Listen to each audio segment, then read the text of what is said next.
Déclaration de Statements by members. by member, the honourable member from Winnipeg South Centre. Born and raised in Winnipeg, Vivian Silver left her mark on her hometown, our country, and people around the world. She dedicated her life to the pursuit of peace, working tirelessly to build bridges between Israelis and Palestinians. She helped found numerous organizations for the betterment of all peoples, one of which was the Arab Jewish Center for Empowerment, Equality, and Cooperation. In recognition of all of her work, she was the co-recipient of the Victor J. Goldberg Prize for Peace in the Middle East.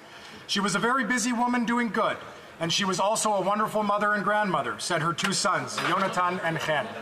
Since her disappearance from her home on Kibbutz Ba'ari, I had the chance to speak almost daily with Vivian's nephew, a dear childhood friend of mine in Winnipeg, and I heard firsthand the pain her family was experiencing during the madness of the past few weeks.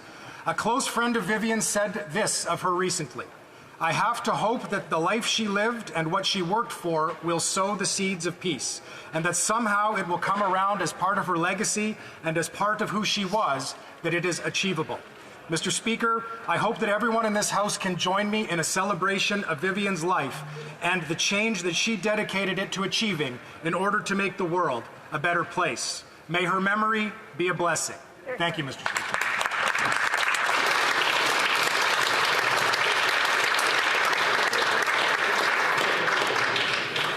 The honourable member from Brandon Souris. Recently, Canada lost one of its finest with the passing of Brandon's Lois Fowler. From being a loving mother, grandmother, and wife, to being a successful real estate agent, Lois is best known as one of Canada's curling greats. Lois was a four-time Manitoba provincial champion and always made us proud every time she represented us at the Scotties. She even won the provincial mixed championship when she played on the team skipped by her son Rob. And in 2015, she wore the maple leaf and won gold at the World Senior Women's Curling Championships with husband Brian as coach. Lois inspired generations of young women to get involved in the sport, and her legacy will be felt for years to come. To her husband Brian and children Rhonda and Rob, please know how much Lois meant to our province and to Canada. She was amazing in so many ways, always competitive but never fierce. She easily made lifelong friends no matter where she went. And as a friend, I will miss her. May she rest in peace.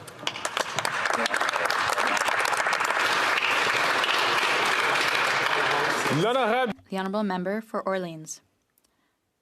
Mr. Speaker, November is Diabetes Awareness Month. It is important to remember that every 3 minutes, a Canadian is diagnosed with diabetes. Yesterday, I met with Raina Smith, an extraordinary 12-year-old and leader from Orléans. Raina lives with type 1 diabetes since she's 5 years old. We discussed the important role governments can play to raise awareness to combat diabetes in Canada. Raina was telling me about the challenges that she faces in school and on her daily lives. Her mom, Sonia, shared with me the pressure of sometimes the hardship parents face to assure their kids living with T1D have access to the proper equipment to help them with this disease. I want to thank Raina for her courage, advocacy, and determination. I reassured Raina of my continued support and advocacy to combat this disease. Merci, Monsieur le Président. The honourable member for Longueuil-Saint-Hubert. Mr. Speaker, last week we celebrated the 10th anniversary of the organization Femmes d'ici et d'ailleurs, Women from Here and Elsewhere. 10 years of hard work, love, and dedication to the community of Longueuil. We celebrated the strength and resilience of Zainab Akawi, the director of the organization, and all of the women who found a space to grow and thrive. Since its creation, Femmes d'ici et d'ailleurs has been a beacon of hope and support for many women from many backgrounds who've had to face complex challenges related to migration, cultural diversity, and adapting to a new environment. This organization has the essential values of solidarity, inclusion, and gender equality. It is an inclusive, warm space, a shoulder to lean on, and an invaluable support network for women and their families. May this decade be the prelude of much success for a more inclusive world. Happy 10th anniversary, Femmes d'ici et d'ailleurs. The Honourable Member for Vimy. Thank you, Mr. Speaker. Since 2017, Proceedings Québec has been accelerating the development of Quebec's electric and intelligent transportation industry in order to reinvent tomorrow's mobility. I'm proud that Economic Development Quebec for the regions of Quebec has supported projects for tomorrow's economy with over $2.8 billion for Proceedings Québec to support innovation and development of electric transportation. Currently, there is over 9,300 high-quality jobs in Quebec in the manufacturing sector. Proceedings Québec is proud of its contribution to the decarbonization of the transportation sector for a greener, more sustainable economy in Quebec and in Canada. The Honourable Member from Calgary Heritage. Canadians renewing their mortgages at today's rates will see an increase from 2% to 6% or higher. Wow. The IMF warns that Canada is the most at risk among G7 countries for a mortgage default crisis. And what do we get? $20 billion in new inflationary spending. They have decided again to spend on the backs of Canadians, keeping inflation and interest rates high. They risk a mortgage meltdown on $900 billion of mortgages renewing over the next 3 years. They continue to attack $3 trillion of resources that would fuel, feed, and secure the world, that would end dollars for dictators and bring powerful paychecks for our people. After 8 long years, when Canadians get the carbon tax election they've been longing for, common sense conservatives will axe a tax, balance a budget, deliver real leadership, and end the NDP Liberal gravy train.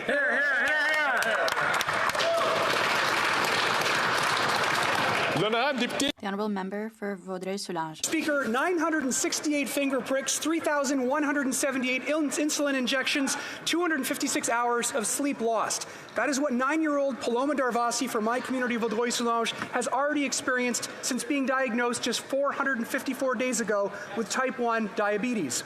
Now you'd think that would make her tired and frustrated, but not Paloma.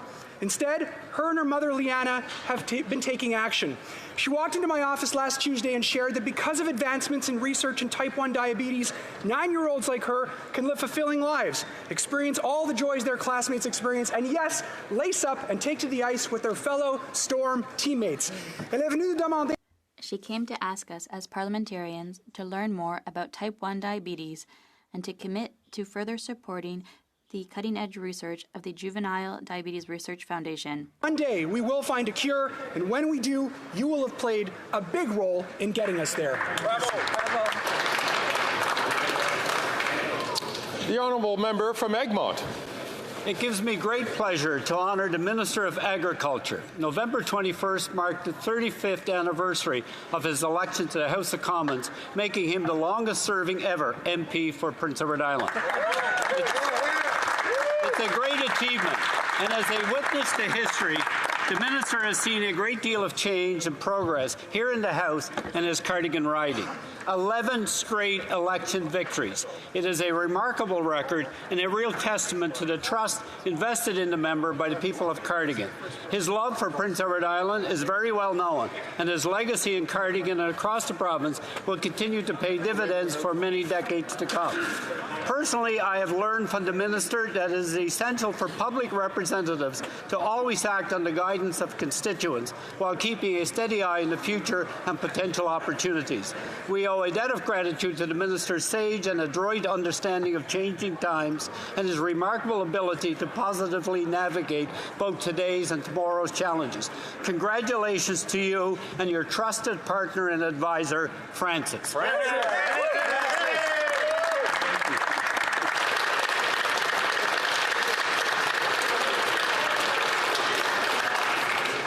Just as an aside, I served the Honourable Member as a page when he was first elected in 1988. The Honourable Member from Edmonton Manning. Mr. Speaker, today Canadians with Lebanese ancestry are remembering our roots and celebrating our heritage.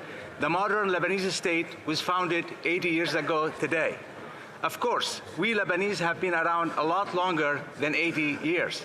Lebanon has seen empires come and go over the past several thousand years.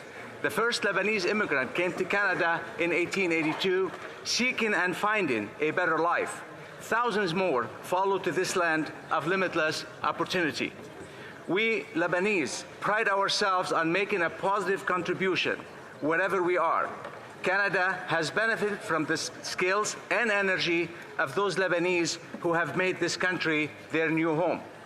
Today, as we celebrate the birth of modern Lebanon and Lebanese Independence Day, I invite all Canadians to celebrate with us. Thank you, Mr. Speaker.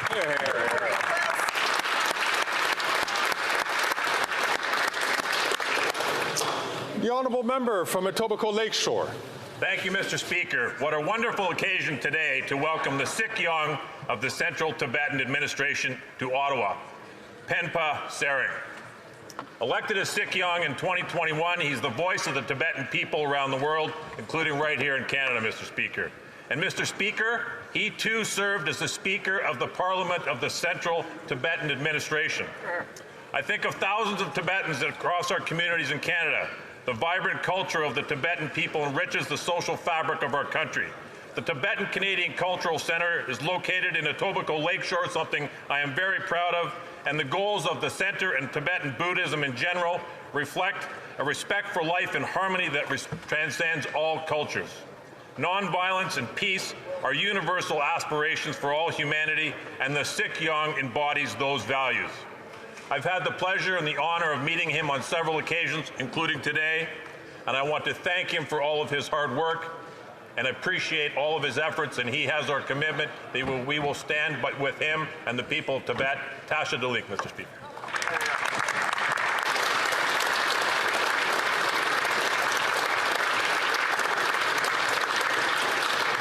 The honourable member from Edmonton West. Mr. Speaker, after 8 long years of this NDP Liberal government, Canadians have made it clear they cannot afford any more. That's right. But no worries, here comes the government with their fall economic statement. Canadians everywhere were no doubt rejoicing that the same people that brought them the $54 million ArriveCan app and the $8 million luxury barn for the Governor-General were here to save the day. But what did the NDP Liberal mini-budget deliver to Canadians? $20 billion in new inflationary spending. Shameful. Inflationary deficits for decades to come. A housing hell where Canadians are taking out 90-year mortgages just to be able to afford a home, and an eye-watering $1/3 of $1 trillion just for interest payments, more than what the government is paying for health care or the military. Incredible. It's clear after 8 years of waste and incompetence, the NDP Liberal government is not worth the cost. That's right. The honourable member for Beauce. Mr. Speaker, yesterday the Prime Minister and the Minister of Finance announced over $20 billion in new inflationary spending that will keep interest rates and inflation at a level Canadians can't afford. There's a disappointment in this government to control spending. None of the Conservatives' demands for common sense were retained. One was that we called for no new increases in the carbon tax. After 8 years, it's clear the Prime Minister is not worth the cost. You know who else is not worth the cost? The Bloc Québécois, which continues to support the Liberal government by supporting radical increases in the carbon tax. I'm stunned that they pretend to care about Quebecers, but they support another carbon tax that would bump gas up 20 cents a litre. Do they realize that next year the government will spend more money servicing the debt than for health transfers? And the Bloc Liberal coalition continues. None of these parties are worth the cost. It's time for them to get out of the way so that Conservatives, common sense Conservatives, can get our country back on track. The honourable member from Halifax West. Speaker, today marks a historic occasion as we proudly raise the Lebanese flag on Parliament Hill for the first time, marking the inaugural Lebanese Heritage Month in Canada. اليوم هو اليوم الأول في التاريخ الذي تم فيه رفع العلم اللبناني على تلة البرلمان بمناسبة افتتاح شهر التراث اللبناني في كندا. This momentous event holds even greater significance as it coincides with Lebanon's 80th Independence Day. Chaque Novembre, on encourage Every November, we encourage all Canadians to join us in celebrating Lebanese culture and traditions. Goes to my mother, children, grandchildren, brothers, sisters, all family and friends who traveled here to share in this celebration. And to His Excellency Ambassador Fadi Ziadi for the tremendous partnership he's shown leading up to today. سيبقى لبنان في قلوبنا وسيدوم. Vive le Canada, vive le Liban. عشتم وعاش لبنان. The honourable member from Vancouver East. Today is National Housing Day.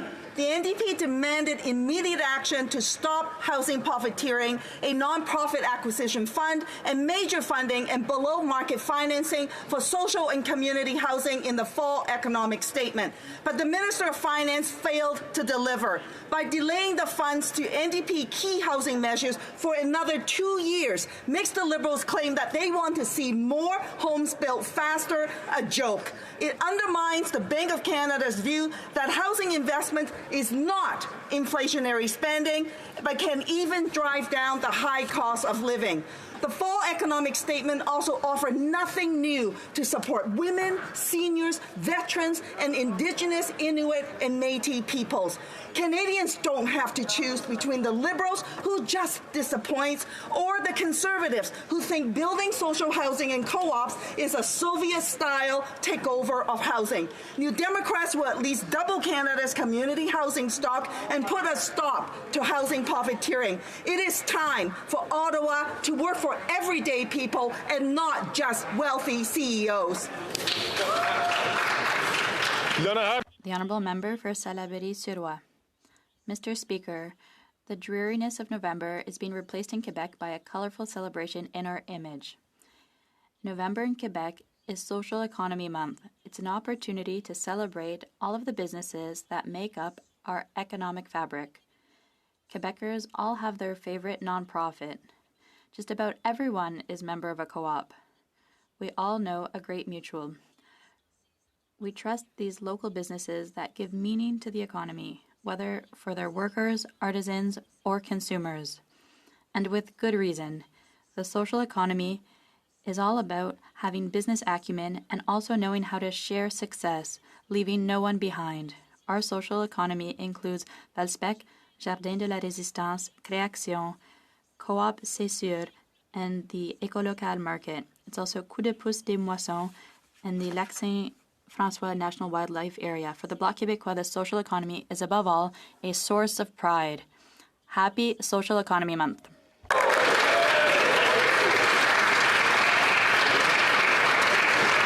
The honourable member from Calgary Forest Lawn. Yesterday's false hopes update can be summed up as prices up, rents up, photo ops up, taxes up, time's up. Conservatives will be voting no confidence in this Prime Minister's fall economic statement because he's not worth the cost. Liberal NDP spending caused 40-year highs in inflation and the most rapid interest rate hikes in Canadian history, putting Canadians most at risk in the G7 for a mortgage default crisis. And after 8 years, the only housing measure they had in there was to change the housing department's name. 2 million Canadians are going to a food bank in a single month, yet the Prime Minister still plans to quadruple his carbon tax scam on gas, groceries, and home heating. A common-sense Conservative government will bring home lower prices by axing the carbon tax scam, bringing home powerful paychecks by balancing the budget so interest rates and inflation can come down, and bringing homes Canadians can actually afford by incentivizing municipalities to build, build, build. A common-sense Conservative leader will turn hurt into hope for all Canadians. Now let's bring it home.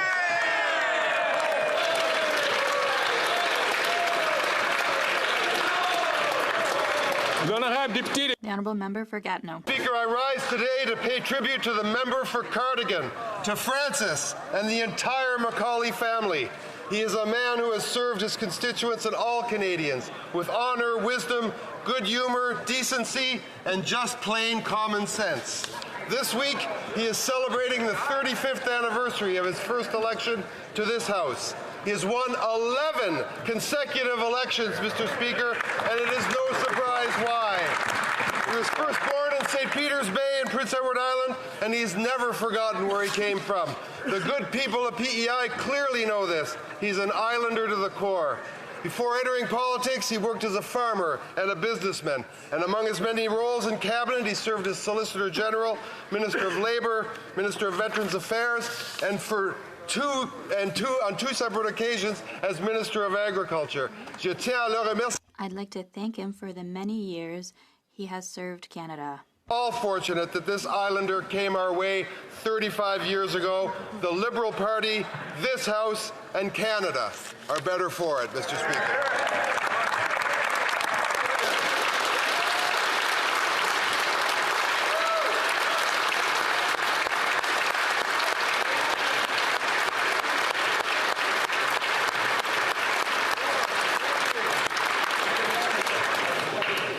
Questions orales. Oral questions. L'honorable chef de The Honourable Leader of the Opposition. Monsieur le Président. Mr. Speaker, we've just heard reports in the media about a terrorist attack at the border at Niagara Falls. 2 people may be dead, and a third is wounded. Can the Prime Minister give us any information about that terrorist attack? The Right Honourable Prime Minister. Mr. Speaker, this is a very serious situation at the Niagara border. A vehicle blew up on the Rainbow Bridge. We're still talking to the authorities about it, and the Americans, our border service officers, the RCMP, and so on. I was contacted by the Minister of Public Safety. We're trying to gather all the information. We're providing support. We're talking to the Americans. I can confirm that the border has been closed down at the Queenstown, Peace, Rainbow, and another bridge. Additional security measures are being brought to all border crossings all across the country. It's a very serious situation, but we will remain engaged for the entire day. Honourable Leader of the Opposition. Mr. Speaker, we've just heard media reports of a terrorist attack and explosion at the Niagara crossing of the Canada-U.S. border. At least two people are dead. One is injured. It is the principal responsibility of government to protect the people. Can the Prime Minister give us an update on what he knows and what action plan he will immediately implement to bring home security for our people? The Right Honourable Prime Minister. Mr. Speaker, this is obviously a very serious situation in Niagara Falls. There was a vehicle explosion at the Rainbow Bridge crossing. I've been briefed by the NSIA and the Minister of Public Safety. CBSA, RCMP, and Transport Canada are all fully engaged in providing the necessary support. There are a lot of questions, and we are following up to try and get as many answers as rapidly as possible. We are in close contact with U.S. officials, and we'll continue to work closely with them. We will continue to be engaged. We will provide updates. Updates I can give right now is there are 4 border crossings that are right now closed: Rainbow Bridge, Whirlpool Bridge, Queenston Bridge, and Peace Bridge. Additional measures are being contemplated and activated at all border crossings across the country. We are taking this extraordinarily seriously, and Mr. Speaker, I will have to excuse myself now to go get further updates and work on this very serious situation. Thank you, Mr. Speaker.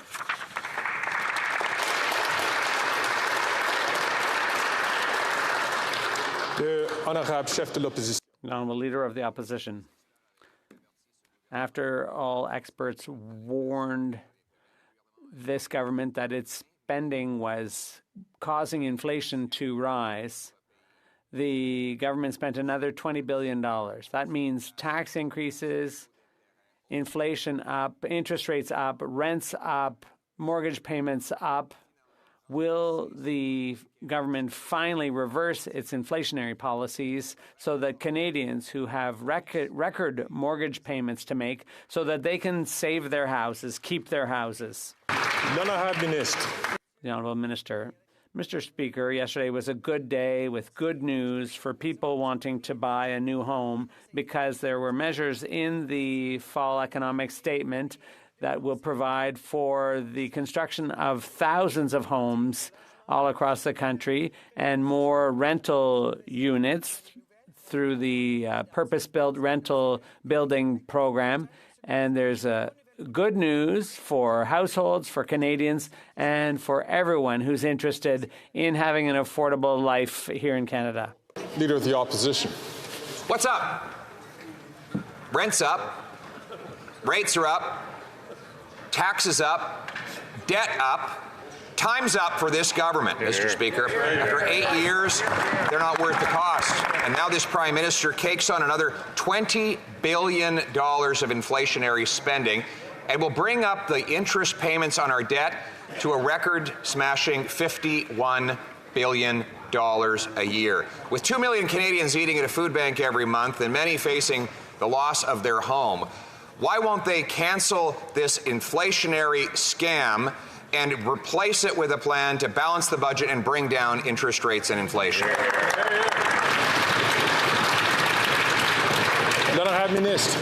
Mr. Speaker, yesterday's fall economic statement demonstrates the next phase in our plan to make sure that we have an economy that works for everyone. Mr. Speaker, the International Monetary Fund is predicting that Canada's growth will lead the G7 in 2024. We have the lowest debt-to-GDP ratio in the G7. And, Mr. Speaker, while we are building housing, while we are moving on with our clean tax credits, while we are making sure that adoptive parents can have the benefits that they need, you know what's up, Mr. Speaker? The end of support for the Conservative Party for Ukrainians in this country and in Ukraine as the Conservatives vote against the Canada-Ukraine free trade deal. Shame on them.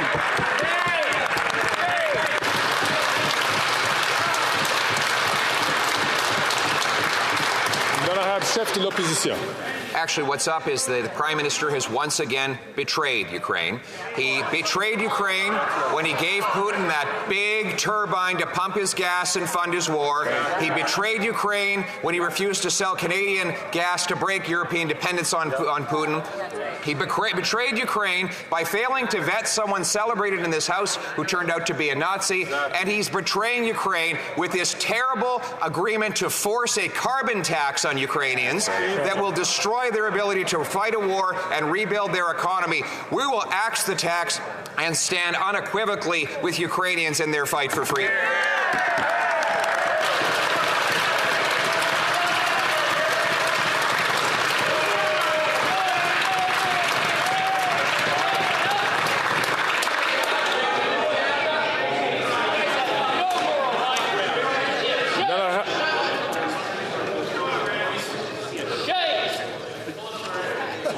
I'll ask the member from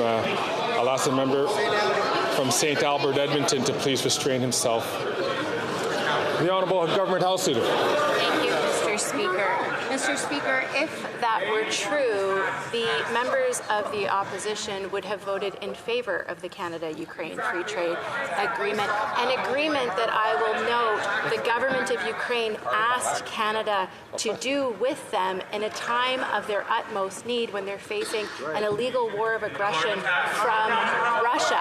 But instead of supporting Ukrainians in their time of need, instead of truly stand up for their fight for freedom, they vote against it on a red herring. Mr. Speaker, Canadians need to ask what the Conservatives are doing, and there's only one party that's betrayed Ukraine, and that's the Conservatives. Thank you.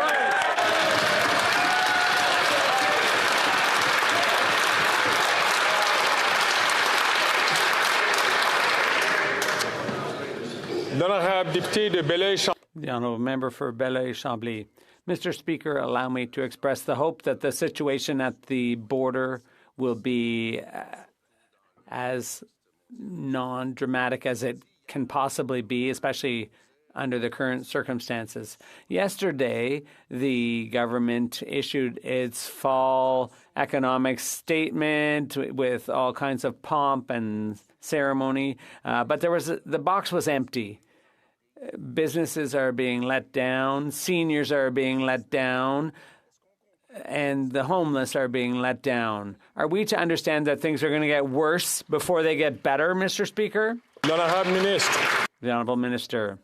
Mr. Speaker, I'd like to recognize my honourable colleague. We too are very concerned by the situation at the border, and we will be monitoring the situation closely. When it comes to yesterday's fall economic statement, it's clear that we're going to continue our partnership with the government of Quebec, who are going to spend $900 million, together with our $900 million, for housing. And it's also very important, Mr. Speaker, because tax credits for the green economy are very important to Quebec. And the statement of yesterday's statement is good for Quebec, it's good for Canada, it's good for everyone.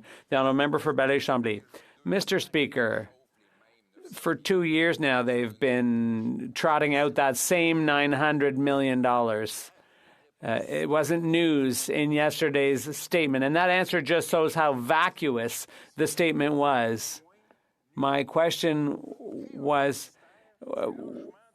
they're creating a minister for infrastructure and communities. That's the Department of Intrusion and Incompetence. It's interference with Quebec's jurisdiction. Could this government at least stop interfering? The Honourable Minister of Housing.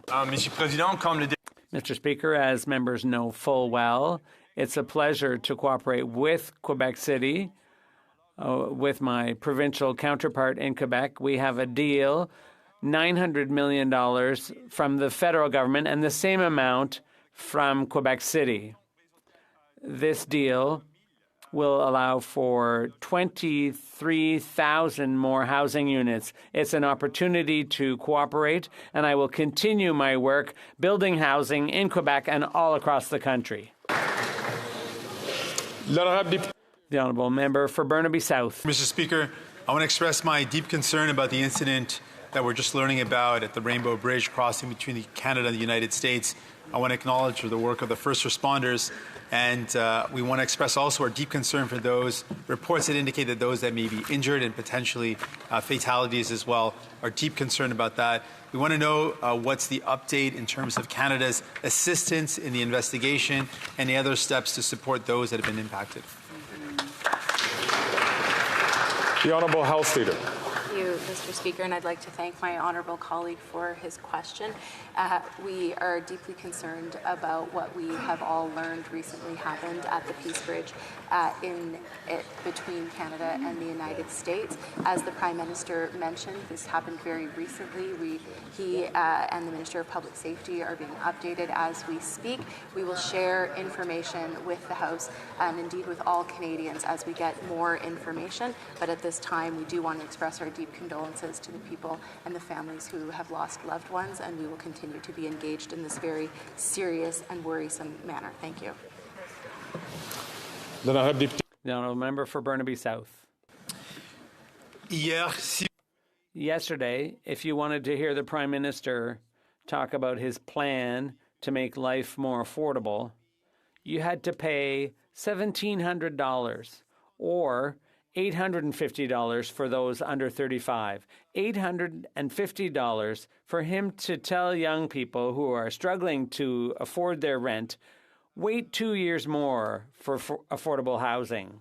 Why does the Prime Minister think it's acceptable to make people wait 2 years for affordable housing?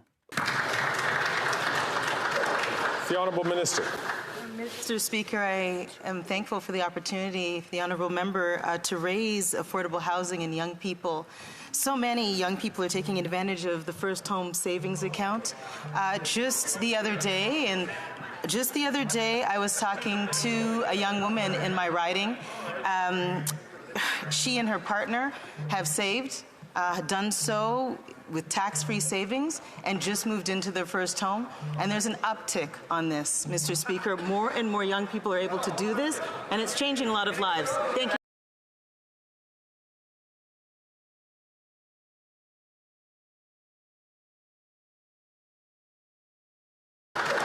The Honourable Minister. Mr. Speaker, I am thankful for the opportunity, the Honourable Member, to raise affordable housing in young people. So many young people are taking advantage of the First Home Savings Account. Just the other day, I was talking to a young woman in my riding. She and her partner have saved, done so with tax-free savings, and just moved into their first home. And there's an uptick on this, Mr. Speaker. More and more young people are able to do this, and it's changing a lot of lives. Thank you, Mr. Speaker. The Honourable Leader of the Opposition. Le Premier ministre, qui après 8 ans the Prime Minister, after 8 years, isn't worth the cost, and he promised that the additional debt would never cost anything because interest rates were low. But now we understand that the amount the federal government will spend next year on the interest on the debt has doubled. It's up to $52 billion. That is more than we spend on health and twice what we spend on the military. Why is the Prime Minister taking this money away from soldiers and nurses to give it to bankers? The Honourable Parliamentary Secretary. Mr. Speaker, yesterday we tabled our economic statement that shows the very solid foundations of our economy. But I'd like to come back to what the Conservative leader himself is proposing, because the Conservatives' austerity plan doesn't speak to Quebecers. It doesn't speak to Canadians. I'd like to understand why he refuses to answer the question about where he's going to cut. Is he going to cut assistance to seniors? Is he going to cut support for families and children? Is he going to cut dental care? That's what Canadians want to know. Honourable Leader of the Opposition. Speaker, as the Prime Minister was doubling our national debt, adding more debt than all previous 22 Prime Ministers combined, he claimed there'd be no cost because interest rates, he said, were low. But those low interest rates are gone and the debt is still here. Yesterday we learned that interest on the debt has gone up by over 100% to $52.4 billion. That's more than the $52.1 billion we spend on health care and double what we spend on the military. So why is the Prime Minister taking money from nurses and soldiers and giving it to bankers and bondholders? The Honourable Parliamentary Secretary. Mr. Speaker, yesterday we tabled the fall economic update, which shows the solid foundations of our fiscal frame and also shows that we were able to maintain that fiscal responsibility while being compassionate and being there for Canadians, Mr. Speaker. We're building more homes and we're building them faster. We're changing competition laws in order to stabilize prices in this country. And, Mr. Speaker, what the Conservatives are proposing are cuts, is austerity. Right. They want to claw back the supports to families, claw back supports to our seniors, Mr. Speaker. That is not what Canadians need, and that is not what Canadians deserve. Hear, hear. The Honourable Leader of the Opposition. Fear and falsehoods are the only thing they can use to distract from their disastrous record. Mr. Speaker, they are the ones clawing back from seniors and from families with their quadrupling of the carbon tax. For the first time in Canadian history, we have 7 million people who are skipping meals because they can't afford to eat, and 2 million people, a record-smashing number, are now eating at food banks. There is a common-sense solution, which is the Conservative Bill C-234 to take taxes off the farmers who feed us. Will the Prime Minister back down again, stop fighting this common sense bill, and stop taxing our farmers so that our people can afford to eat? The Honourable Minister. Mr. Speaker, we are the government that decided that the retirement age should go back to 65, not 67, which was a decision that side of the House decided to make while their leader was in Davos, Switzerland. But let's stay in Europe for 1 second, Mr. Speaker, and talk about the appalling decision by these so-called conservatives to turn down a free trade agreement with a beacon of democracy like Ukraine. What is up with that party? That's what Canadians want to know. And this carbon tax excuse, no one's buying. What's up, Mr. Speaker?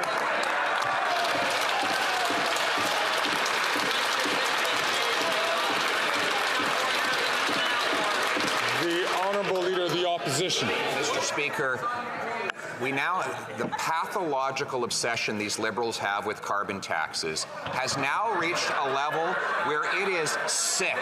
This is how sick they are on the carbon tax, that they would use Ukraine's vulnerability in the middle of the war to impose their destructive carbon tax on the people of Ukraine and make it harder for them to rebuild after the war. We already know this Prime Minister was used as a Russian propaganda tool when he brought a Nazi into the House of Commons. Why is he trying to damage the Ukrainian economy with a destructive carbon tax in this terrible deal?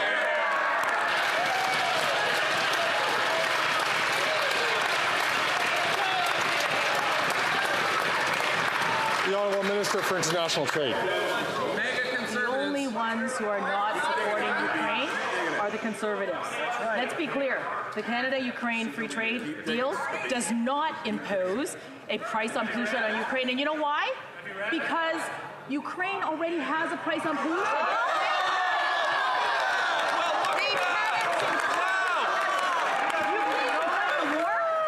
I bet you knew that already, right, James? We're here to support them because the Conservatives are not. That's right.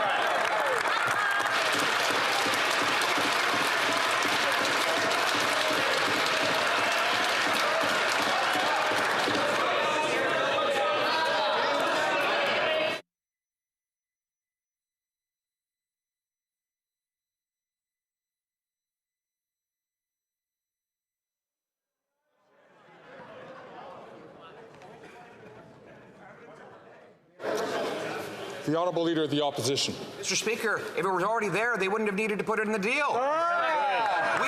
We negotiated the free trade deal with Ukraine.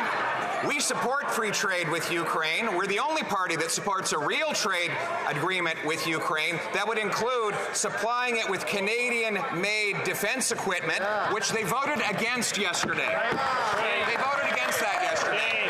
They voted against supplying Ukraine with clean Canadian energy that would repower their economy. So let's get this straight. They're against selling Canadian munitions to fight the Russian attackers, but they're in favor of imposing a carbon tax on Ukrainians. That's nuts, Mr. Speaker.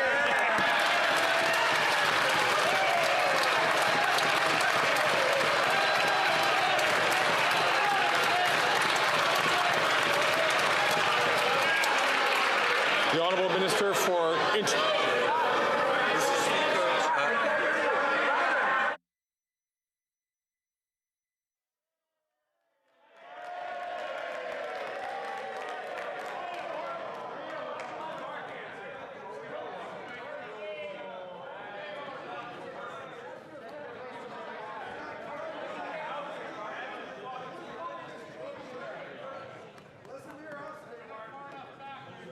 The Honourable Minister for International Development. Mr. Speaker, it was bad enough that this party is the only party in this House that doesn't believe in climate change, that doesn't believe in fighting the good fight against climate change.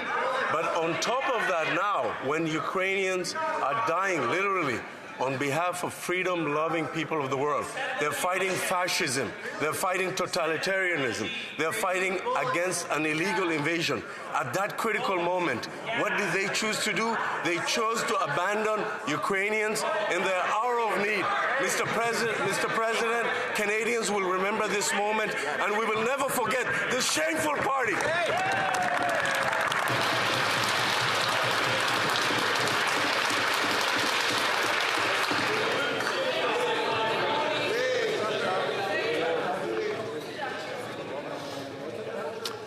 The Honourable Leader of the Opposition.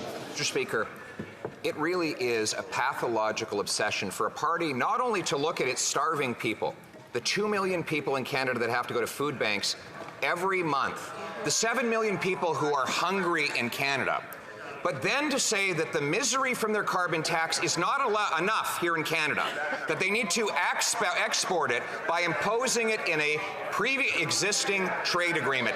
Mr. Speaker, when I'm Prime Minister, we will have a real free trade agreement with Ukraine that helps them win and rebuild, but has no carbon tax. We will axe the tax here and make sure anyone in the world who wants to axe the tax has the freedom to do it.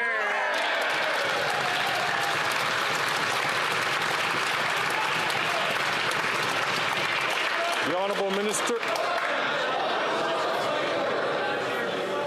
Colleagues.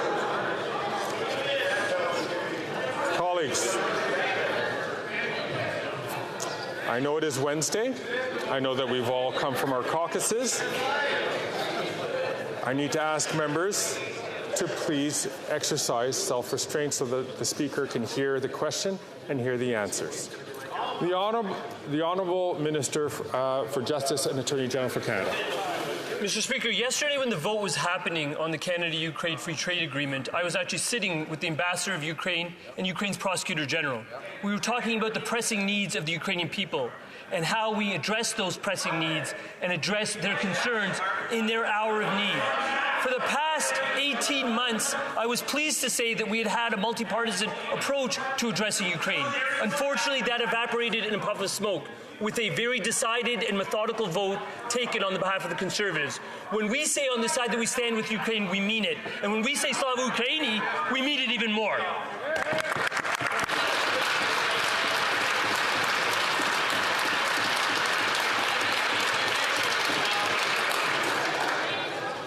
Then I have the honourable member for Belleuil-Chambly. Mr. Speaker, it's quite fascinating. I ask a question about the fall economic statement, and I get a 2-year-old announcement. And that shows that there was nothing in the economic statement. So why do one? When I was young, people said, if you have nothing to say, shut up. So what is the government, what do they have to say to seniors who are having trouble affording groceries? What are they saying to municipalities that are having trouble housing people? They're going to create a department with a longer, more expensive, more complicated title? The Honourable Parliamentary Secretary. Mr. Speaker, our fall economic statement, which was tabled yesterday, invests more in our housing co-ops in Quebec and all across Canada. We're strengthening and fighting against rentals like Airbnb because we know that Quebec has local regulations that are very strict, and we want to support that. We also know that there are families that are still having trouble making ends meet, and that's why we are amending the Competition Act. That's concrete action for you, Mr. Speaker. The honourable member for Belleuil-Chambly. Mr. Speaker, we didn't need an economic statement to get answers like that, especially because now, between now and 2026, when the money is going to flow, there's no guarantee that that money will still be there by then. So what was the whole point of this exercise other than to make us waste our time? Businesses, seniors, and homeless people are just as in distress today as they were yesterday. Why waste Parliament's time? The Honourable Parliamentary Secretary. Mr. Speaker, I think my colleague is having a hard time understanding the purpose of an economic statement. It's not a budget, Mr. Speaker. It's an economic statement. It's because we want to be transparent with Canadians and we want to show where we're at with our plan. Yesterday, we also announced that we would be removing the GST on psychotherapy and that we were going to fight against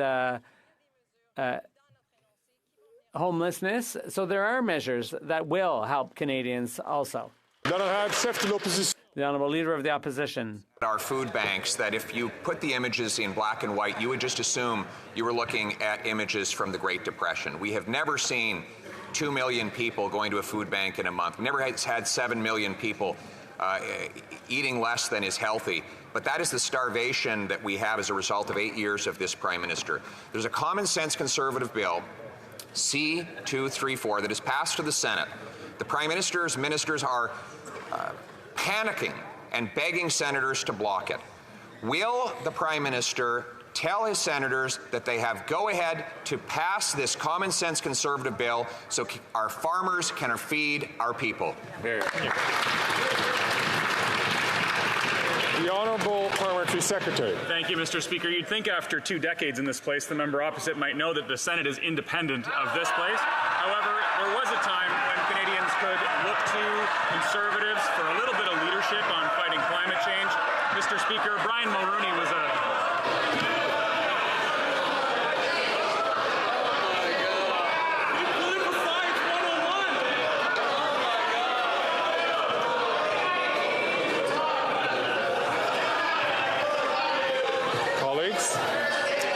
Please.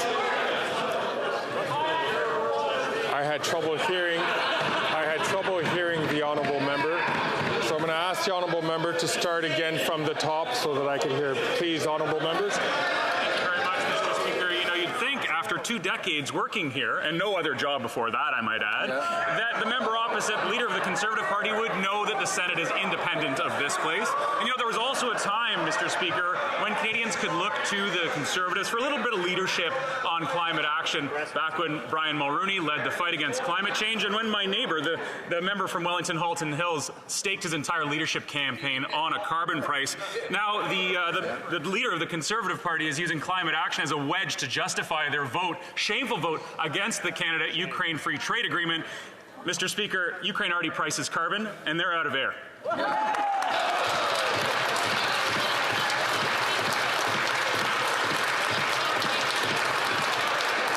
The Honourable Leader of the Opposition. Mr. Speaker, the member's comedy routine won't make up for the fact that Canadians cannot afford to feed themselves.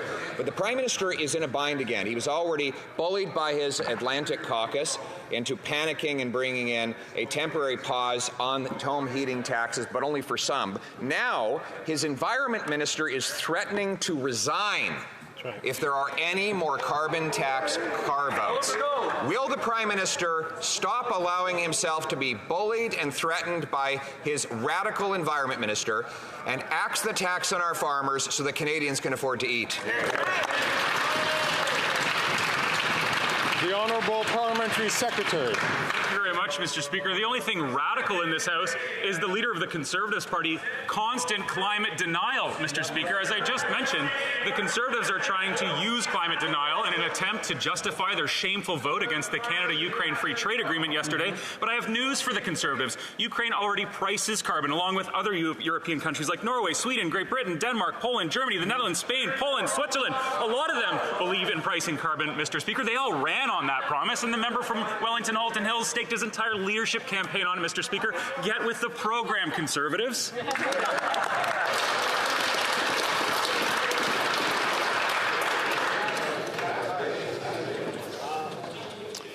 The Honourable Leader of the Opposition. Their program is hunger and homelessness for Canadians. Fortunately, we have a common sense Conservative solution which would take the carbon tax off of our farmers. The tax they want to quadruple. But the Prime Minister is in a panic because his Environment Minister says, and I quote, "As long as I am the Environment Minister, there will be no more exemptions to the carbon pricing," end quote. In other words, if this bill passes, his Minister of Environment will resign. Why won't the Prime Minister simply accept the Minister's resignation now and let this bill pass so Canadians can feed themselves?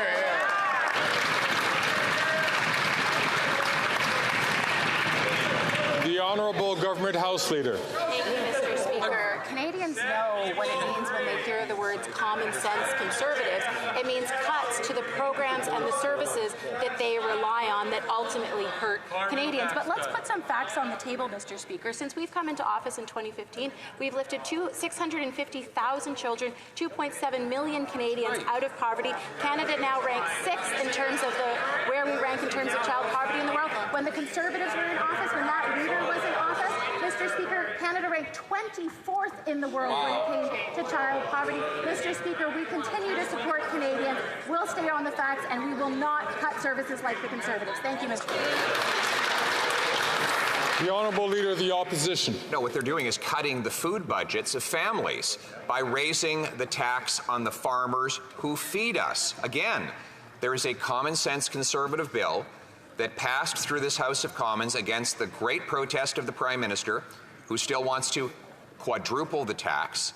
We're simply asking him to tell his Environment Minister to resign and let his Liberal-appointed ministers pass the bill. So, what will he pick? Will he pick allowing Canadians to feed their families around the kitchen table, or will he keep his crazy Environment Minister around the cabinet table?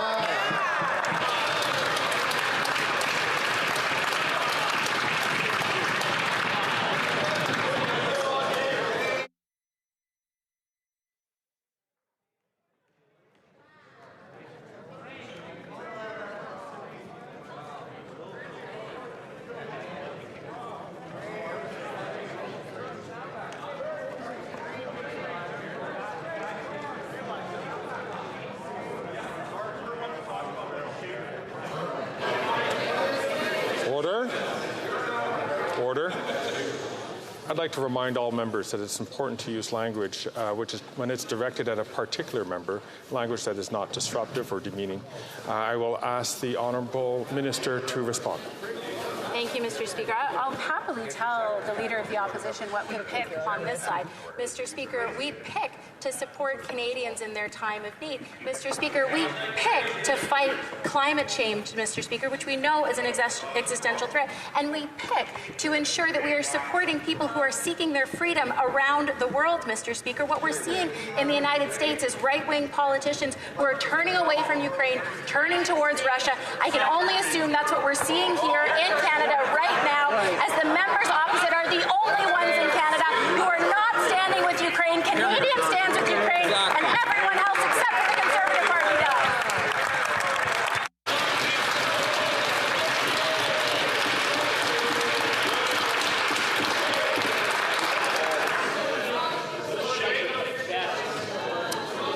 Order.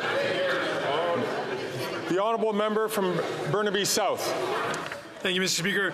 The fall economic statement missed the mark on addressing the housing crisis facing Indigenous people. According to the last census, over 300,000 Indigenous people are not living in suitable housing, and approximately the same number are living in buildings that need major repair.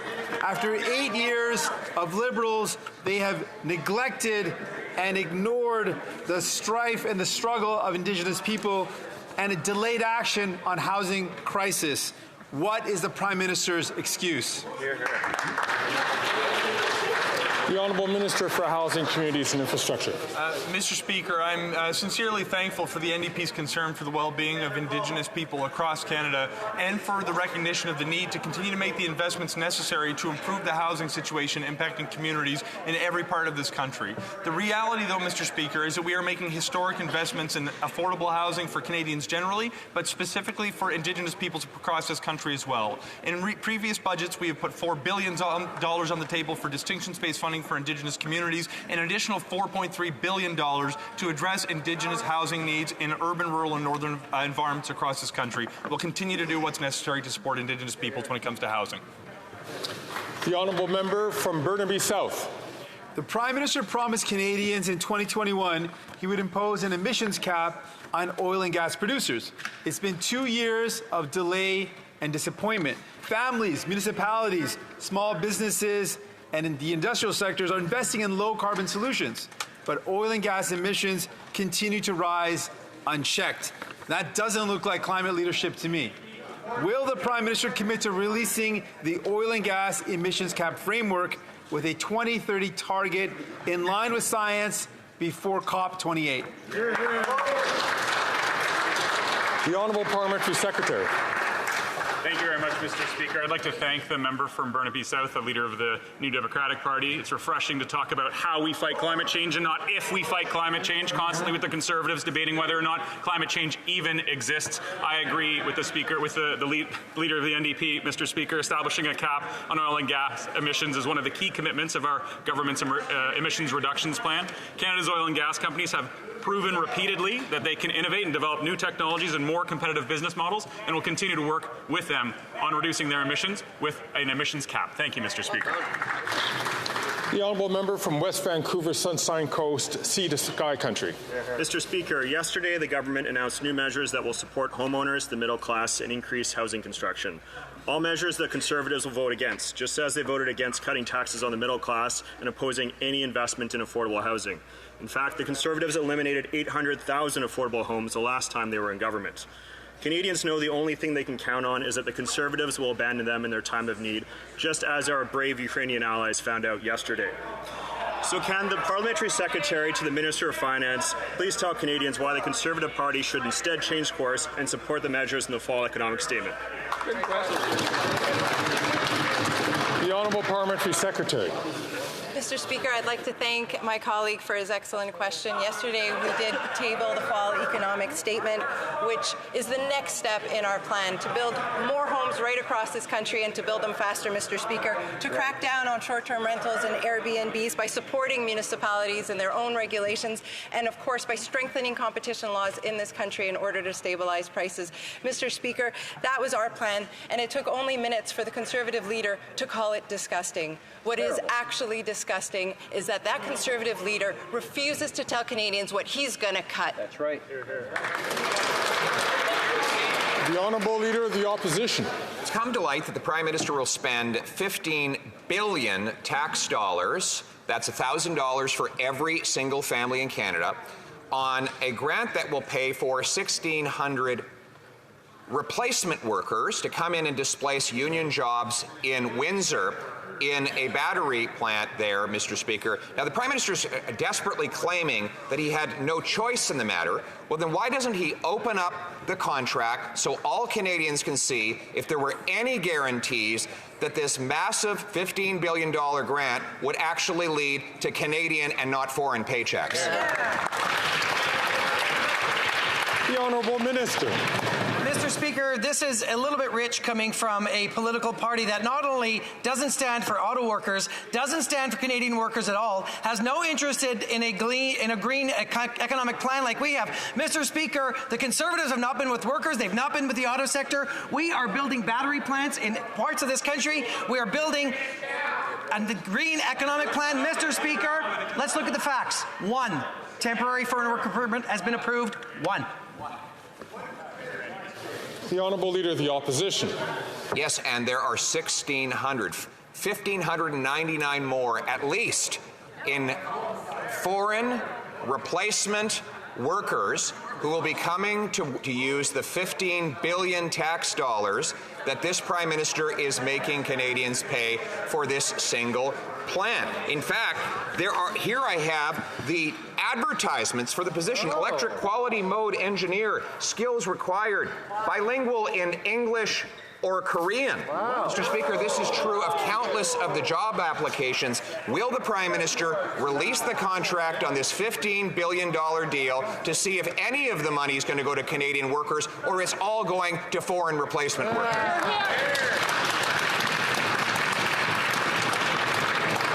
The Honourable Minister for Employment and Workforce Development. Thanks, Mr. Speaker. The Leader of the official opposition's misinformation cannot hide the transformational nature of this investment and investments like it across the country. Let's be extremely clear and focused on the facts, Mr. Speaker. 2,500 permanent jobs in the Windsor area to operate this plant, 2,300 Canadian jobs to construct this plant.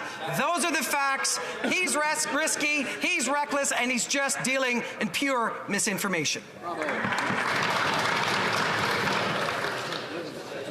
Again, I'd like to remind members to use language which doesn't impugn the member's use of information. The Honourable Leader of the Opposition. Mr. Speaker, my information comes from the Windsor Police, who had a visit from the South Korean ambassador to set up the arrival of 1,600 South Korean replacement workers who will displace union workers in Windsor. Unions are up in arms as this government is displacing their workers to bring in replacement workers from abroad. So if anything I am saying is wrong, why doesn't the government just announce that they will release the contract to show any guarantees there are that the jobs will go to Canadians? The Honourable Minister for Employment and Workforce Development. Mr. Speaker, let's look at the facts and let's look at an authority in this matter, Mr. Speaker. Dave Cassidy, president of Union Local 444, calling out the disinformation from the Conservative Party as absolutely false and baseless. Mr. Speaker, there is simply no justification and for what the ambassador of South Korea has suggested. 2,500 Canadian jobs to operate this plant, 2,300 Canadian jobs to construct this plant. Those are the facts. Those are the investments we're building for the future. Everything else is just risk and recklessness from the Conservatives. The Honourable Leader of the Opposition. What is risky and reckless is to spend $15 billion, which works out to $1,000 for every family in Canada, for a project that will employ foreign replacement workers. Those workers will displace our union jobs in this country. In other words, our money for foreign workers. This is according to the police from Windsor, the local Windsor municipal government. These are the facts. And if the Prime Minister has any other facts he'd like to share, why won't he just give us the contract? The Honourable Parliamentary Secretary. Mr. Speaker, let's get real. These Conservatives have never been for workers. They don't understand that the fight against climate change creates prosperity for generations to come. These once-in-a-generation investments in the Next Star facility is bringing 2,500 permanent jobs to Windsor, which is bringing back the auto industry. I don't know how you can spin this negatively, but it's beyond me that the Conservatives can somehow spin this negatively.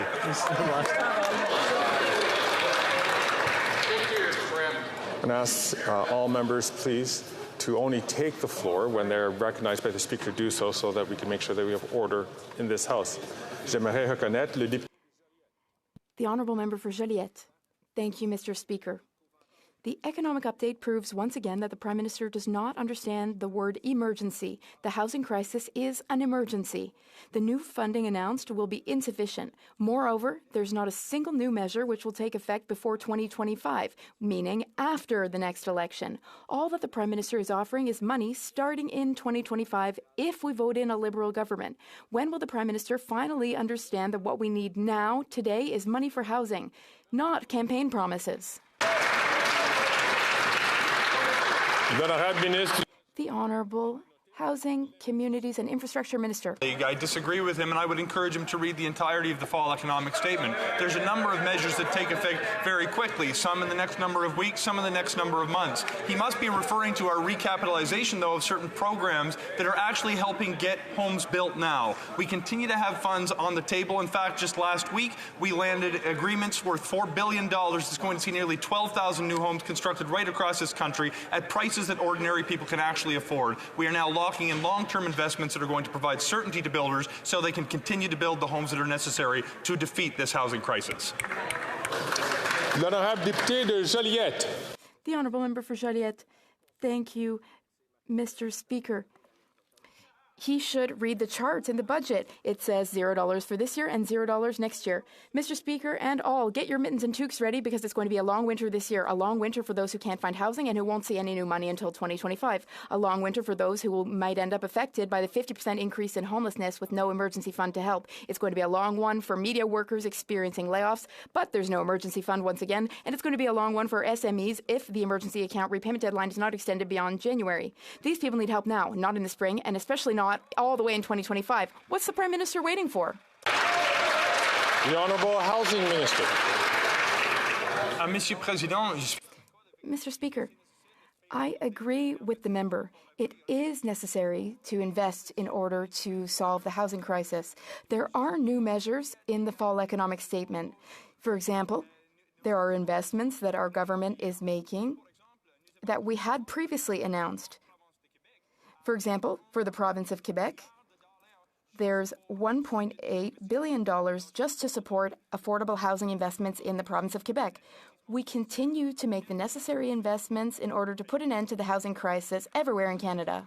The Honourable Leader of the Opposition. Mr. Speaker, the Prime Minister had a chance yesterday to cancel his plan to quadruple the carbon tax. It's important to understand how much he wants to raise taxes on Canadians. He wants to raise it up to 61 cents a litre. That will raise the cost of heat, gas, but also food, because when you tax the farmers who make the food and the truckers who ship the food, you tax all who buy the food. So will the Prime Minister finally tell us how much will it cost the average family when he quadruples the tax? And will he call an election on the carbon tax in order that Canadians can decide for themselves? Yeah. The Honourable Parliamentary Secretary. Thank you very much, Mr. Speaker. You know, the agri-food sector is affected probably more than any other sector by climate change. In a year when we saw increased floods and more frequent storms, when we saw soil erosion and sporadic and unpredictable rainfall, when we saw fires that went across this country, devastating rural communities, driving people out of their homes and causing destruction, it's really disappointing that the Conservatives still don't believe in climate change. All of those impacts result from climate change, and a price on pollution is working to reduce our emissions and fight that fight. The Honourable Leader of the Opposition. Only it's not working. They've missed every emissions target but one in the year that the economy was entirely locked down. This Liberal government ranks 58th out of 63 in the world, and their own Environment Commissioner says they will not meet their emissions targets. Yet they still go ahead with this carbon tax, which has proven not to work. So they want to quadruple the tax, including on farmers who have no other choice than to use traditional hydrocarbons to power their machinery, their barns, and their drying. So once again, how much will the carbon tax cost the average Canadian farmer when the Prime Minister quadruples it? The Honourable Government House Leader. Thank you, Mr. Speaker. If the Conservatives were concerned about the cost of food and the cost of fuel, they would stand in solidarity with the people of Ukraine, because it is Russia's illegal war of aggression that is driving up global food prices and global fuel prices. But they are ideologically committed to ignoring climate change and doing anything that they could to possibly fight it, so much so that they throw Ukraine under the bus and vote against the very agreement that the Ukrainian government has asked Canada to support. Mr. Speaker, they need to give their head a shake, and they need to stand with the people who are fighting for freedom around this world.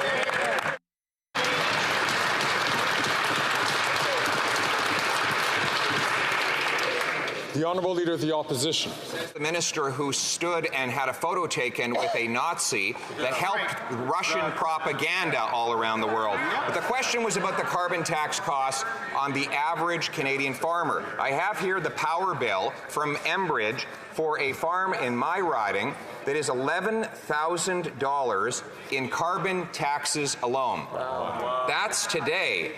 Now the Prime Minister wants to quadruple the tax on Canadian farmers, which will drive up the cost of production, drive food growth out of this country, and drive prices up for everyday Canadian families. So once again, how much will the average farmer pay in carbon taxes once this Prime Minister implements his plan to quadruple the tax?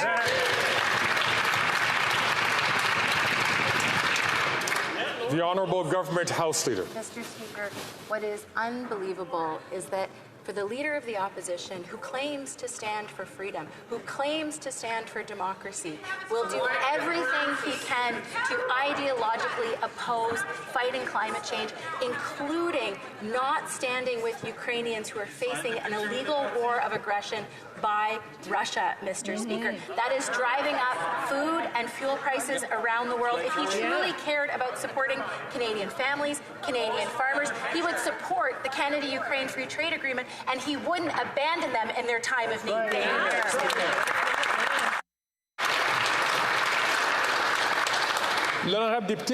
The Honourable Member for Saint-Léonard, Saint-Michel.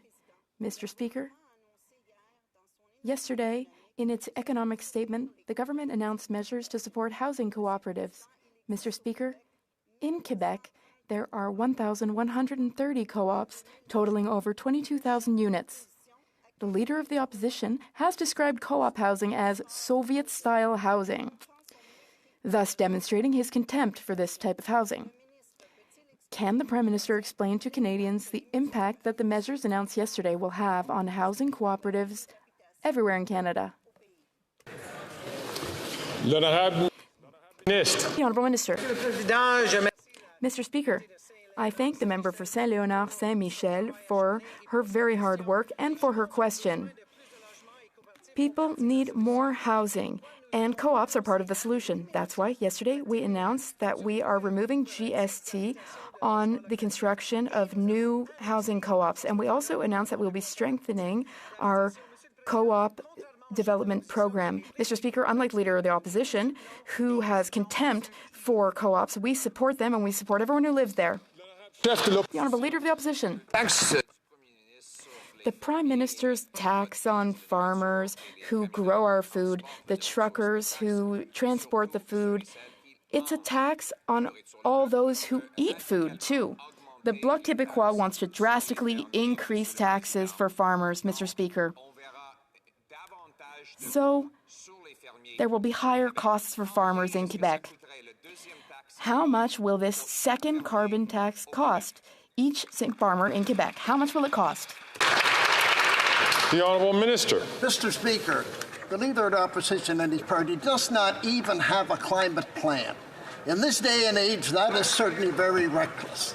Last Monday, I had the privilege of dealing with Lisa Thompson, the Minister of Agriculture from Ontario, when we announced a $25 million plan in order to deal with climate change, in order to deal with innovation.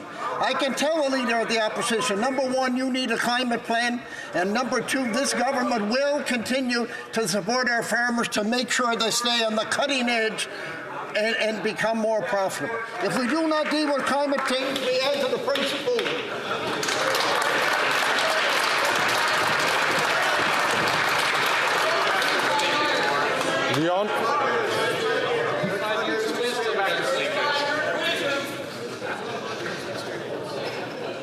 The Honourable Leader of the Opposition. Their idea of helping farmers is putting in an $11,000 tax on one farm for 1 month. One farm, 1 month, $11,000. Now, they want to quadruple the tax on Canada's farmers. That will do nothing except for send the food production to more polluting foreign countries and forcing us to burn more diesel to transport it all the way back to Canada. So why don't they bring home food production and axe the tax on farmers? The Honourable Minister for Agriculture and Agri-Food. Mr. Speaker, number one, we have a climate plan, and we will continue to deal with the climate plan. If we do not deal with climate, we increasingly put up the price of food. We have invested in farmers right across this country. We're going to make sure that farmers and ranchers stay on the cutting edge. We deal with climate change, because if we do not deal with climate change, like every country in the world is, we will continue to raise prices in the world. The Honourable Leader of the Opposition. Mr. Speaker, after 8 years, they still don't have a plan to fight climate change over there. What they have is a plan to quadruple a tax that has failed to fight climate change, giving Canada the 58th ranking out of 63 countries, missing every target but one in 8 years, and on track to miss their targets in 2030. So stop distracting from the real agenda here, which is to take money away from farmers, from food, and from the necessities of Canadian life. Will they, yes or no, announce their support for the Senate passing common sense Conservative Bill C-234 to take the tax off the farmers who feed us?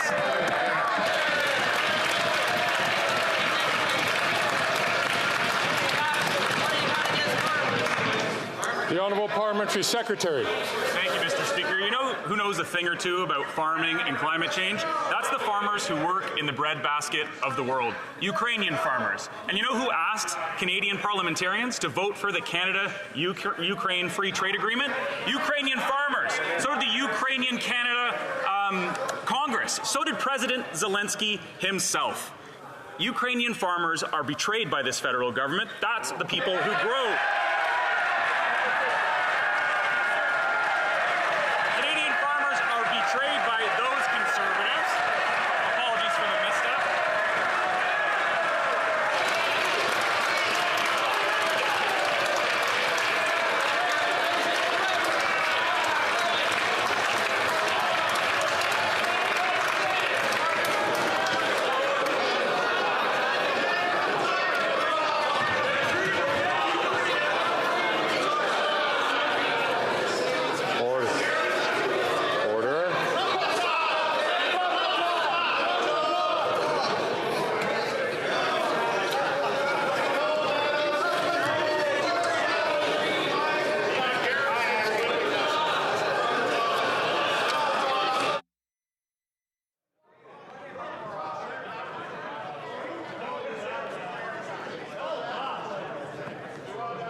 member from Scarborough Agincourt.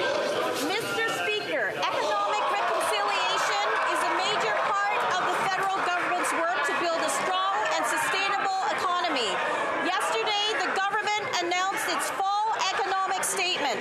Can the Minister of Crown Indigenous Relations inform the House on measures that support economic reconciliation?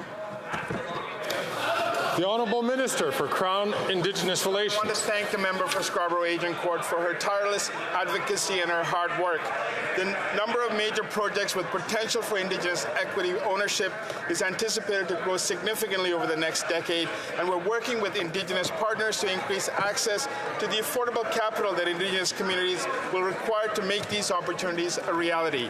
This will make projects more economically feasible for Indigenous communities by decreasing the cost of capital. The Indigenous Loan Guarantee Program is a step in the right direction by the federal government on the path to economic reconciliation.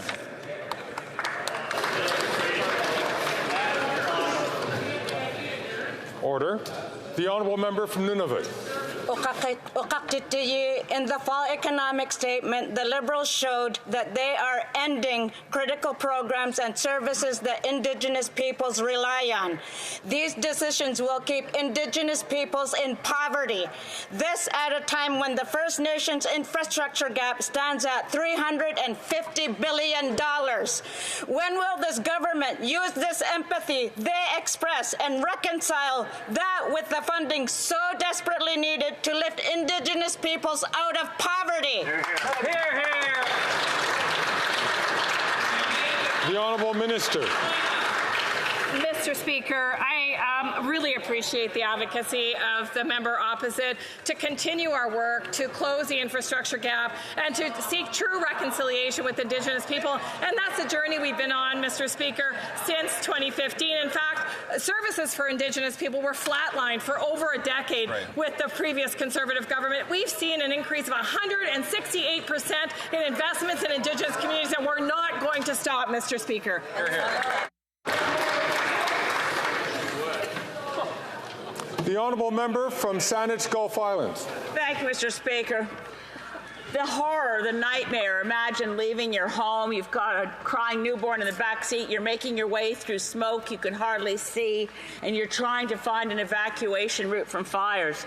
This was the situation for thousands of people in the Northwest Territories this summer, and yet through climate inaction and through a failure to fund essential infrastructure in the North, Canadian communities will experience this more often. When will the Prime Minister follow through on commitments for essential infrastructure, especially for evacuation and fire preparedness in our North? Yep. The Honourable Minister. Devastating wildfires in the Northwest Territories caused extremely large evacuation and impacted many homes. I visited the area. I am speaking with my counterpart for what the actual needs are, visiting also the Indigenous communities. Infrastructure, including roads and even telecommunication lines, is the topics that we are currently discussing. We will make sure that the North gets the support that they need. Thank you. And that brings an end to question period. I see that there are a number of members who are rising on a point of order. The Honourable Minister. Thank you very much, Mr. Speaker. And during question period, I heard in one of the questions from the Leader of the Opposition his reckless use of the word crazy as a pejorative for one of our cabinet ministers. Mr. Speaker, the use of the word crazy is offensive and stigmatizing, and as so many Canadians.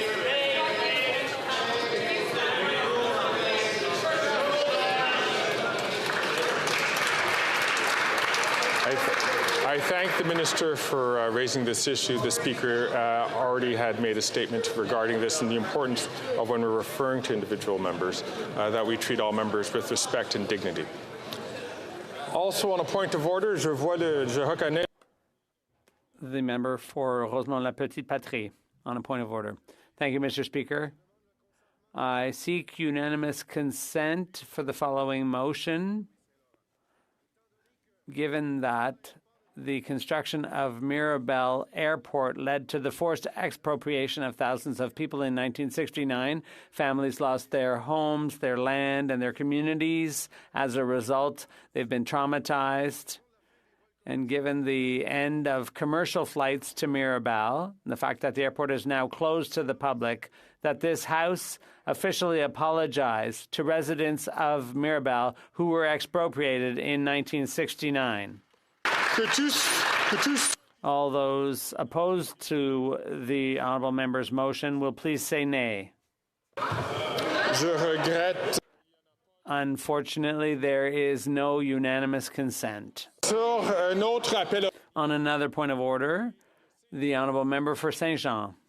Mr. Speaker, there were consultations among the parties, and I think you'll find there's unanimous consent for the following motion, that the House, considering the joint statement by Ontario and Quebec premiers on November 17th about replacing the Aurora by the federal government, that there be a call for tenders before any contract is entered into for the replacement of this multi-mission aircraft. All those opposed to the honourable member's motion will please say nay. There is no unanimous consent. Appel, a point of order, the honourable member from Fort Saskatchewan, Sherwood Park. Thank you, Mr. Speaker. Just in response to the point of order from the member for Thunder Bay, Superior North, I do want to draw the attention of the House to the fact that on February 23rd, 2016, that member used the same word in quite the same context. Yeah, all right.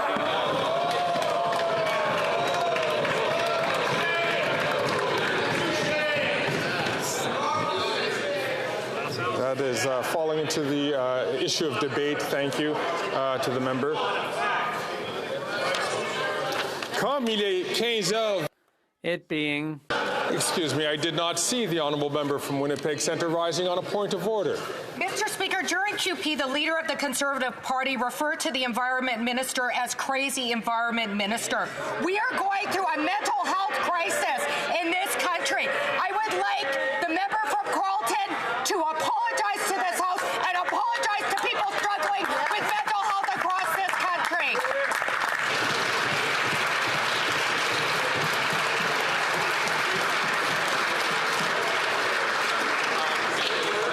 I thank the member from Winnipeg Centre for raising his point of order. The Speaker did point this out during the question period of the importance of using language that is respectful in regards to in respect to members, individual members of this House, and on top of that, the member to which was referred to is not in the House to rise, or is not available. Sorry, I can't do that. So I caught myself on this. We were going to be moving on.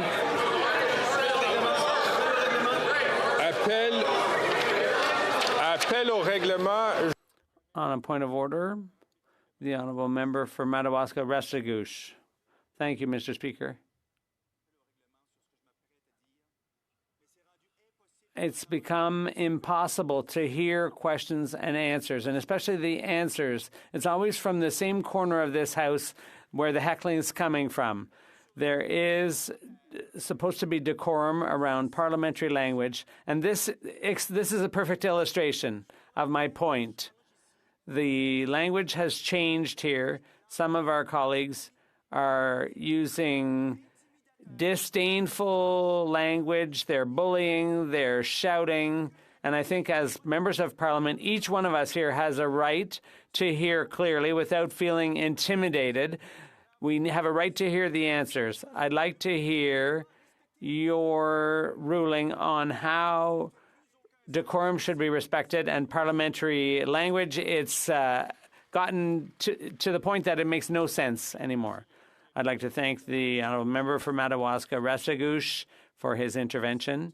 As you all know, the chair has already made observations and given guidance to members on how to conduct ourselves more respectfully. Now, while at the same time acknowledging that there will be passionate, heated, excited debate here in the House. Today is a day, it's Wednesday, so it's not uncommon for members from all political parties to get a bit more riled up, a bit more excited, if I could put it that way. But I agree. It's important for everyone to respect, for us all to respect each other. And when one member has the floor, we should all be quiet and allow that person to speak. It's very important.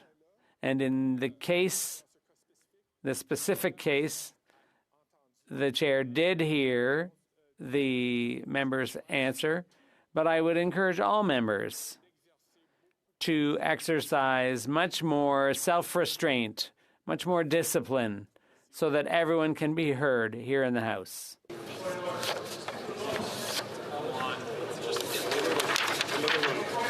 Oui. Thank you. Thank you. Je reconnais l'honorable. I recognize the member for Esquimalt-Saanich-Sooke.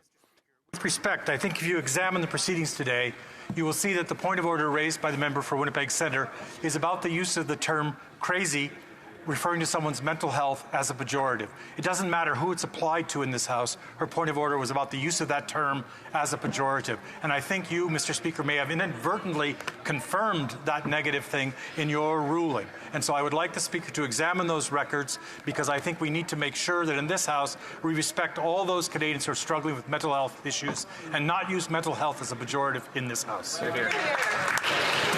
Thanks.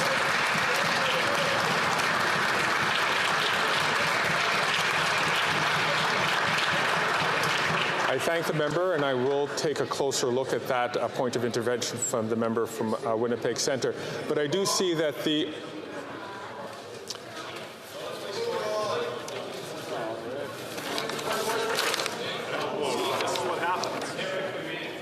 point of order from the honourable member from South Shore St. Margaret's. As you're examining this question, I would encourage you to examine the statement by the member from Kingston, the Island, on June 10th, 2014. Sorry. No.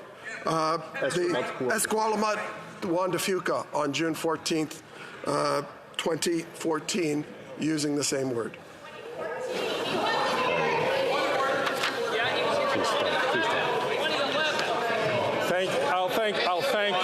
I will thank all members on this.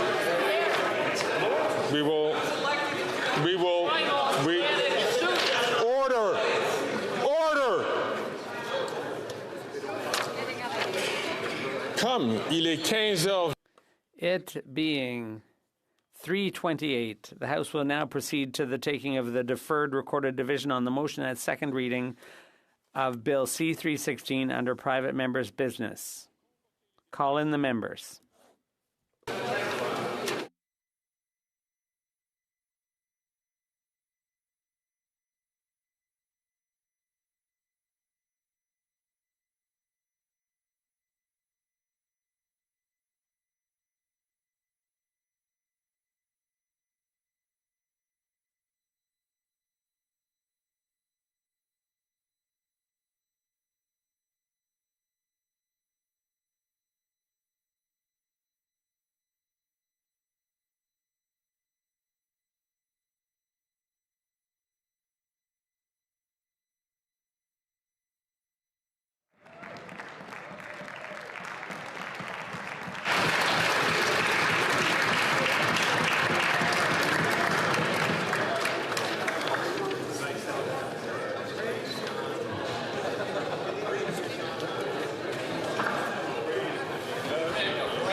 The question is as follows. Mr. McKinnon, appuyé par Mr. McKinnon, seconded by Mr. Lamoureux, moved that Bill C-316, an act to amend the Department of Canadian Heritage Act, Court Challenges Program, be now read a second time and referred to the Standing Committee on Canadian Heritage.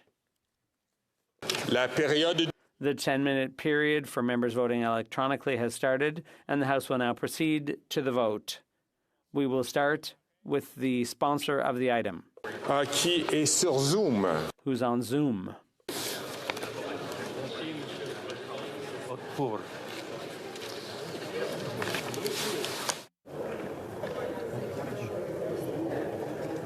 Merci. Que tous ceux, maintenant nous procéderons. We will now proceed to members participating in person. All those at my right in favor of the motion will please rise. Sixième. Madame Mendez. Madame Mendez. Mr. Lewis Kitchener-Conestoga. Mr. Lewis Kitchener-Conestoga. Mr. Hardy. Mr. Van Bynen. Mr. Van Bynen. Mr. Van Bynen. Mr. Weiler. Mr. Weiler. Ms. Bradford. Ms. Bradford. Madame Diab. Madame Diab. Mr. Gahir. Mr. Gahir. Mr. Hanley. Mr. Hanley. Madame Lapointe. Madame Lapointe. Mr. Meow. Mr. Meow. Ms. Taylor-Roy. Ms. Taylor-Roy. Mr. Long. Mr. Long. Mr. Longfield. Mr. Longfield. Mr. McDonald. Avalon. Mr. McDonald Avalon. Mr. Morrissey. Mr. Morrissey. Ms. Hefner. Ms. Hefner. Mr. Chang. Mr. Chang. Madame Shanahan. Madame Shanahan. Mr. Sorbera. Mr. Sorbera. Mrs. Zaid. Mrs. Zaid. Ms. Yip. Ms. Yip. Mr. Alday. Mr. Alday. Ms. Latanzio. Ms. Latanzio. Quatrième rangée à ma droite. Fourth row on my right. El Khoury. Mr. Fillmore. Mr. Fillmore. Mr. Badaway. Mr. Badaway. Mr. Souza. Mr. Souza. Mrs. Atwin. Mrs. Atwin. Mr. Maloney. Mr. Maloney. Mr. Kellaway. Mr. Kellaway. Ms. Vandenveld. Ms. Vandenveld. Mr. Sanson. Monsieur Sanson. Monsieur Serré. Monsieur Serré. Madame Koutrakis. Madame Koutrakis. Madame Briard. Madame Brière. Mr. Fisher. Mr. Fisher. Mr. Yacono. Monsieur Yakano. Mr. Johari. Mr. Johari. Ms. May Sanders-Gulf Islands. Ms. May Sandwich-Gulf Islands. Mr. Morris. Mr. Morris. Troisième rangée à ma droite. Mr. Third row to my right. Mr. Arsenault. Monsieur Arsenault. Madame Lalonde. Madame Lalonde. Ms. Jones. Ms. Jones. Ms. O'Connell. Ms. O'Connell. Mr. Oliphant. Mr. Oliphant. Mr. Gerritsen. Mr. Gerritsen. Mr. Lamoureux. Mr. Lamoureux. Ms. Sahota. Ms. Sahota. Mr. Fragascatos. Mr. Fragascatos. Mr. Baptiste. Mr. Baptiste. Ms. Dillon. Ms. Dillon. Mr. Blakey. Mr. Blakey. Deuxième rangée à ma droite. Second row on my right. Miss Grove. Mr. Casey. Mr. Casey. Ms. Kara. Miss Kara. Ms. Ian. Ms. Yin. Madame Bibot. Madame Bibot. Madame Pittspat-Taylor. Madame Pittspat-Taylor. Mr. Ananda Sangri. Mr. Ananda Sangri. Ms. Jasic. Ms. Jazik. Mr. Dejar. Mr. Dejarve. Première rangée. First row on my right. Mr. O'Regan. Ms. Gould. Ms. Gould. Ms. Tassi. Ms. Tassi. Ms. Chager. Ms. Chager. Ms. Murray. Ms. Murray. Mr. Bouleris. Monsieur Bouleris. Ms. Matheson. Ms. Matheson. Que tous ceux All those on my left in favor of the motion will please rise. Sixth row on my left. Madame Bérubé. Madame Bérubé. Monsieur Desilets. Monsieur Desilets. Ms. Zarillo. Ms. Zarillo. Cinquième rangée à ma gauche. Fifth row at my left. Lemire. Monsieur Lemire. Madame Saint-Clair-Desgagnés. Madame Saint-Clair de Gagné. Monsieur Trudel. Monsieur Trudel. Madame Desbiens. Madame Desbiens. Ms. Barron. Ms. Barron. Mr. Backrack. Mr. Backrack. Quatrième rangée. Fourth row at my left. Ms. Gazan. Ms. Gazan. Troisième rangée à ma Third row at my left. Madame Larouche. Madame Larouche. Mr. Canning. Mr. Cannings. Mr. McGregor. Mr. McGregor. Deuxième rangée à ma Second row at my left. Mr. Garon. Monsieur Garon. Madame de Bellefeuille. Madame de Bellefeuille. Mr. Garrison. Mr. Garrison. Ms. Idlaut. Ms. Idlaut. première rangée à ma gauche. First row at my left. Mr. Terrien. Monsieur Terrien. Mr. Julian. Mr. Julian. Ms. Kwan. Ms. Kwan. Que tous ceux à ma All those at my right opposed to the motion will please rise. sixième rangée. Sixth row. Cinquième rangée. Fifth row. Quatrième rangée. Fourth row. Trois. Third row. Deuxième. Second row. Première. First row. Que tous ceux à ma gauche. All those at my left opposed to the motion will please rise. Rangée. Sixth row. Mr. Dowdle. Mr. Dowdle. Mr. Albus. Mr. Albus. Mr. Weber. Mr. Weber. Mr. Vierson. Mr. Vierson. Mr. Fast. Mr. Fast.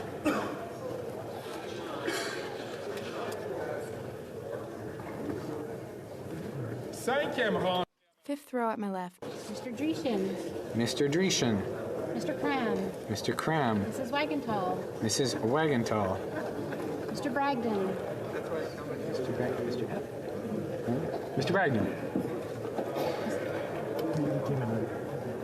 Mr. Dalton. Mr. Dalton. Mr. Nader. Mr. Nader. Mr. Soroka. Mr. Soroka. Mr. McLean. Mr. McLean. Mr. Shipley. Mr. Shipley. Mr. McGuire. Mr. McGuire. Mr. Reed. Mr. Reed. Mr. Shields. Mr. Shields. Mr. Falk-Provencher. Mr. Falk-Provencher. Mr. Mott. Mr. Mott. Mr. Williamson. Mr. Williamson. Mr. Arnold. Mr. Arnold. Back to Mr. Khanna. Mr. Khan. Mr. Leslie. Mr. Leslie. Mr. Majumdar. Mr. Majumdar.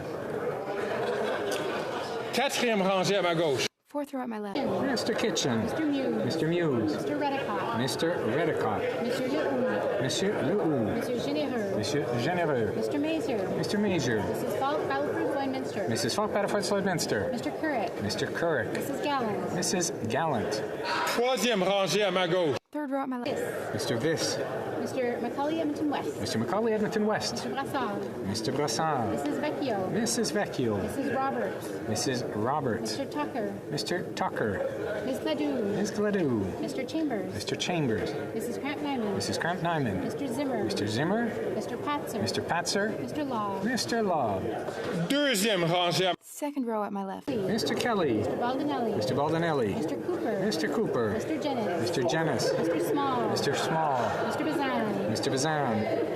Mr. Berthold. Monsieur Berthold. Mr. Workington. Mr. Workington. Ms. Finley. Miss Findley. Mr. Abultayev. Mr. Abluteyev. Mrs. Kuzi. Mrs. Kuzi. Mr. Seaback. Mr. Seaback. Ms. Ferrari. Miss Ferrari. première rangée à ma First row at my left. Schmale. Mr. Schmale. Mr. Kmitch. Mr. Kmitch. Mr. Deltel. Monsieur Deltel. Mrs. Stubbs. Mrs. Stubbs. Ms. Lewis Haldeman Norfolk. Ms. Lewis Haldeman Norfolk. Mrs. Gray. Mrs. Gray. Mr. Moore. Mr. Moore. La Chambre attendra maintenant la The House will now wait for the end of the electronic voting period before resuming its proceedings.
Je désire informer la Chambre. I wish to inform the House that the electronic voting period has ended. If members were not able to vote due to technical difficulties, they may now use the raise hand function and the chair will recognize them. I see the honourable member from Coquitlam Port Moody has his hand up, but as a sponsor, the member's vote had been counted. Would the member like to make another intervention? Sorry, Mr. Speaker, I hadn't heard the clerk acknowledge my vote. I just wanted to make sure it had, in fact, been heard, and it would actually be the member from Coquitlam, Port Coquitlam. Thank you. Well, I can confirm to the honourable member that his vote was indeed counted and was the first one counted. I also see the Parliamentary Secretary member from Outremont with her hand up. Je vote en faveur, Monsieur le Président. Pour. Le bureau va maintenant compiler les... The table will now compile the results of the vote. Yeas pour 206, 206. Nays contre 111, 111. Je déclare la I declare the motion carried. En conséquence, le projet... The bill accordingly stands referred to the Standing Committee on Canadian Heritage.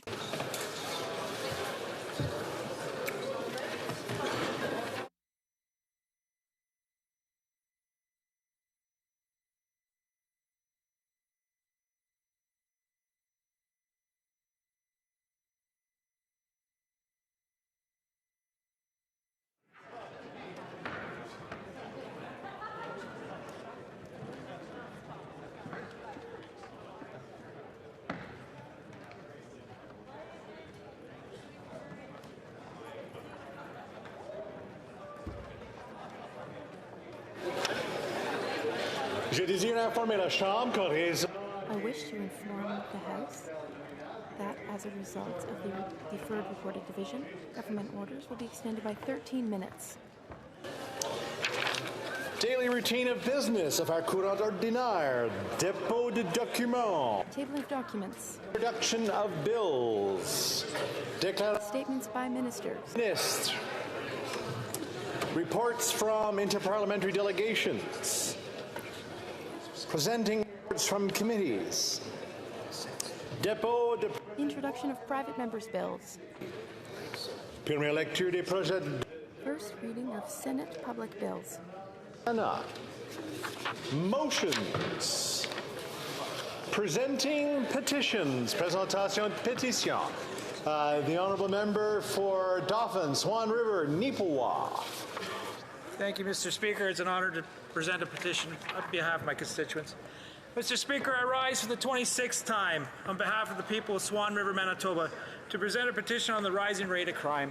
The NDP Liberal government has neglected Swan River and its 4,000 rural residents who are impacted by a wave of criminals in their community. 4 individuals in Swan River were responsible for over 300 offences in just 18 months.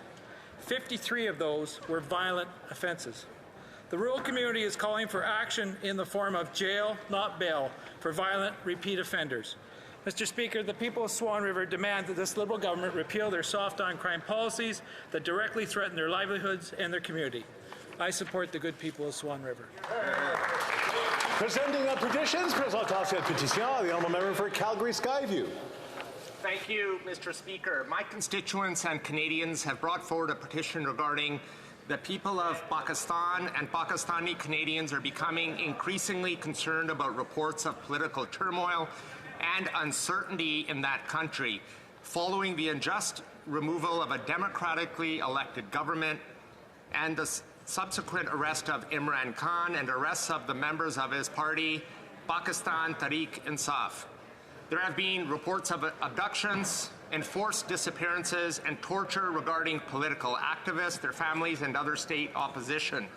The petition calls upon the Subcommittee on International Human Rights to immediately begin a study of human rights violations, particularly towards minorities and human rights groups in Pakistan, and the Government of Canada to implement sanctions on corrupt Pakistani military officials who have been involved in human rights violations, and the government to work with the IMF to use its influence to tie loans to the condition that free and fair elections occur, and that the government implement a foreign agent registry to protect Canadians from foreign interference, and that all of these measures continue until democratic institutions and human rights have been restored in Pakistan. Presenting of petitions, Presentation Petition, the Honourable Member for Sandwich Gulf Islands. Today, petition from concerned citizens of Sandwich Gulf Islands and a number of others who are very concerned with the fate of old-growth forests. But these petitioners, and by the way, this petition is E427, so nearly 2,000 signatories, Mr. Speaker, looking for action to protect the old-growth forests and noting that the Species at Risk Act calls for protection of the ecosystems and habitats of species identified as threatened. The petitioners note that these species are threatened particularly by industrial logging through old-growth forests. The petition goes into some detail, Mr. Speaker, about the specific types of blue-listed species that are only found in high-elevation old-growth yellow and red cedar forests, specific types of lichen, Mr. Speaker. The solution that the petitioners point to is that the Government of Canada, using the tools that exist, such as the Species at Risk Act, move to protect rare species of lichen important to ecosystems and immediately require that British Columbia uphold and enforce protections for these species across all Crown lands. Thank you, Mr. Speaker. Presenting the petitions, Presentation Petition, the Honourable Member for Kingston and the Islands. Thank you very much, Mr. Speaker. I have two petitions to present today. The first is from a number of Canadians who are calling to the attention of the government, the Intergovernmental Panel on Climate Change's most recent report that has warned against repeating temperatures over the next 2 decades that will bring widespread devastation and extreme weather. They're also calling to the attention that these impacts in Canada today with increased flooding, wildfires, and extreme temperatures. And they're calling on the Government of Canada to move forward immediately with bold emissions caps for the oil and gas sector that are comprehensive in scope and realistic in achieving the necessary targets that Canada has set to reduce emissions by 2030. The second petition, Mr. Speaker, this one's certainly a lot closer to home. I have a petition that's been being presented on behalf of Collins Bay Public School in Kingston. The individuals who have signed this petition are calling to the attention of the government that Canada is the only G7 country that does not have a national school food program. And they're reminding the government that in the 2022 budget, it was reaffirmed by the mandate letters commitments to the Minister of Families, Children and Social Development and the Minister of Agriculture and Agri-Food by directing them to work with provinces, territories and municipalities and Indigenous partners and stakeholders to develop such a program. And they are therefore calling on the government they're calling on the government and the Minister of Families, Children and Social Development and Minister of Agriculture and Agri-Food to prioritize funding for a national school food program through Budget 2024 for the implementation in schools by the fall of 2024. Thank you, Mr. Speaker. Presenting the petitions, Presentation Petition, the Honourable Member of Kitchener Centre. Thank you, Mr. Speaker. It's an honor to rise to present a very well-timed petition as a motion on this very issue is before this House. The petitioners make a very strong case. They note, first of all, the record low voter turnout in the last Ontario election, 43%, demonstrating increasing voter disengagement. They note the distorted results from the most recent federal election that illustrate the need for electoral reform. They note that citizens' assemblies have considerable legitimacy and public trust, given they are, in their very nature, nonpartisan, truly randomly selected representative bodies of citizens with no vested interest in the outcome. They note that citizens' assemblies allow for more nuanced public deliberation than simple yes or no referenda. They also note that they've been used, citizens' assemblies have, successfully in Australia, Belgium, France, Ireland, Scotland, the list goes on.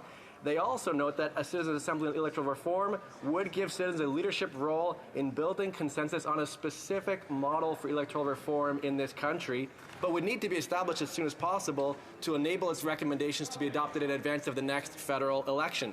As a result, they call on this House to establish a citizens' assembly on electoral reform, to mandate that that assembly craft a specific, detailed design for an electoral system tailored to Canada's needs, which makes every vote count, to complete its work within the next 12 months, and to collaborate across party lines to table and pass legislation to enact the changes recommended by the Assembly in advance of the next federal election.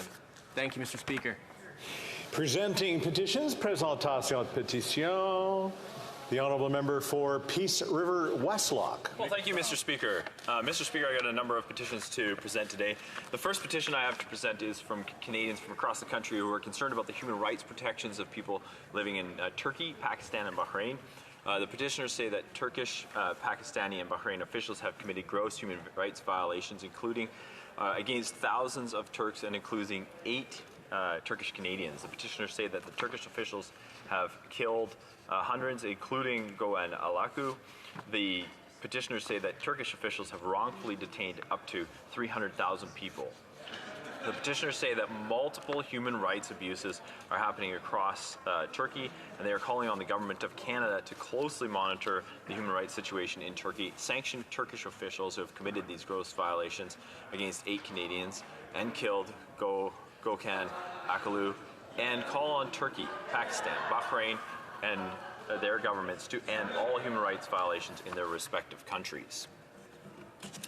The next petition I have, Mr. Speaker, is from Canadians from across the country who are concerned about the fact that over 300 babies die every day in this country.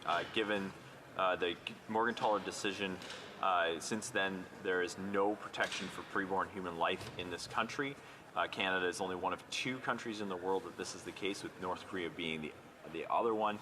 Over 98% of these deaths could be prevented by having better laws in this country. The heartbeat of a human being starts when the baby is 5 weeks old.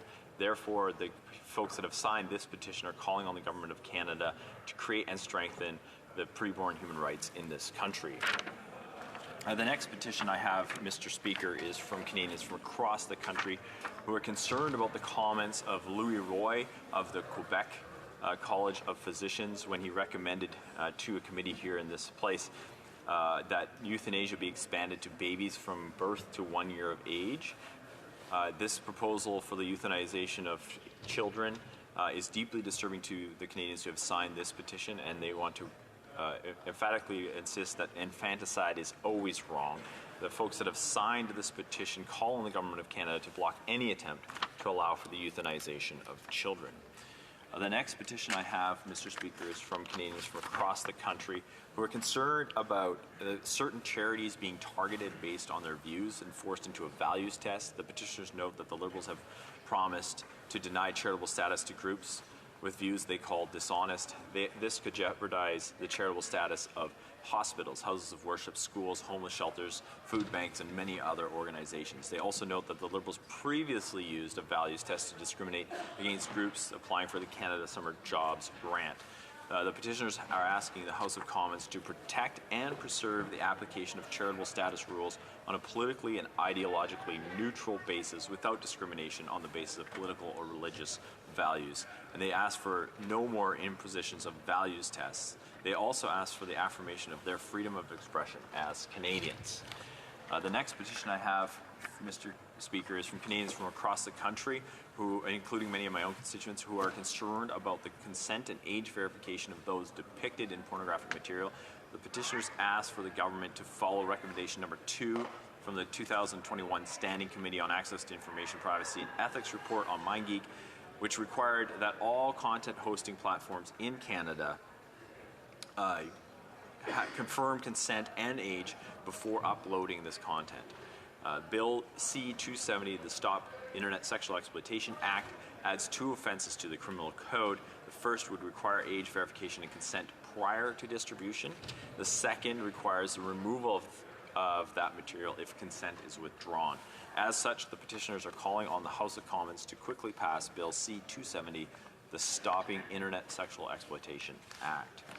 Mr. Speaker, the next petition I have to present is from Canadians from across the country who are concerned about the health and safety of Canadian firearms owners. The petitioners recognize the importance of owning firearms, and they recognize that owning firearms is an important part of Canadian heritage. However, they are concerned about the impacts to hearing loss caused by the noise levels from firearms and the need for noise reduction.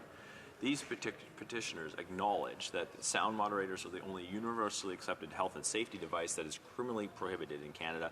Moreover, the majority of G7 countries have recognized that the health and safety benefits of sound moderators and insist or allow for them to be used in hunting, sport shooting, and for reducing noise pollution. The petitioners are calling on the Government of Canada to allow for legal firearm owners to purchase and use sound moderators for all legal hunting and sport shooting activities.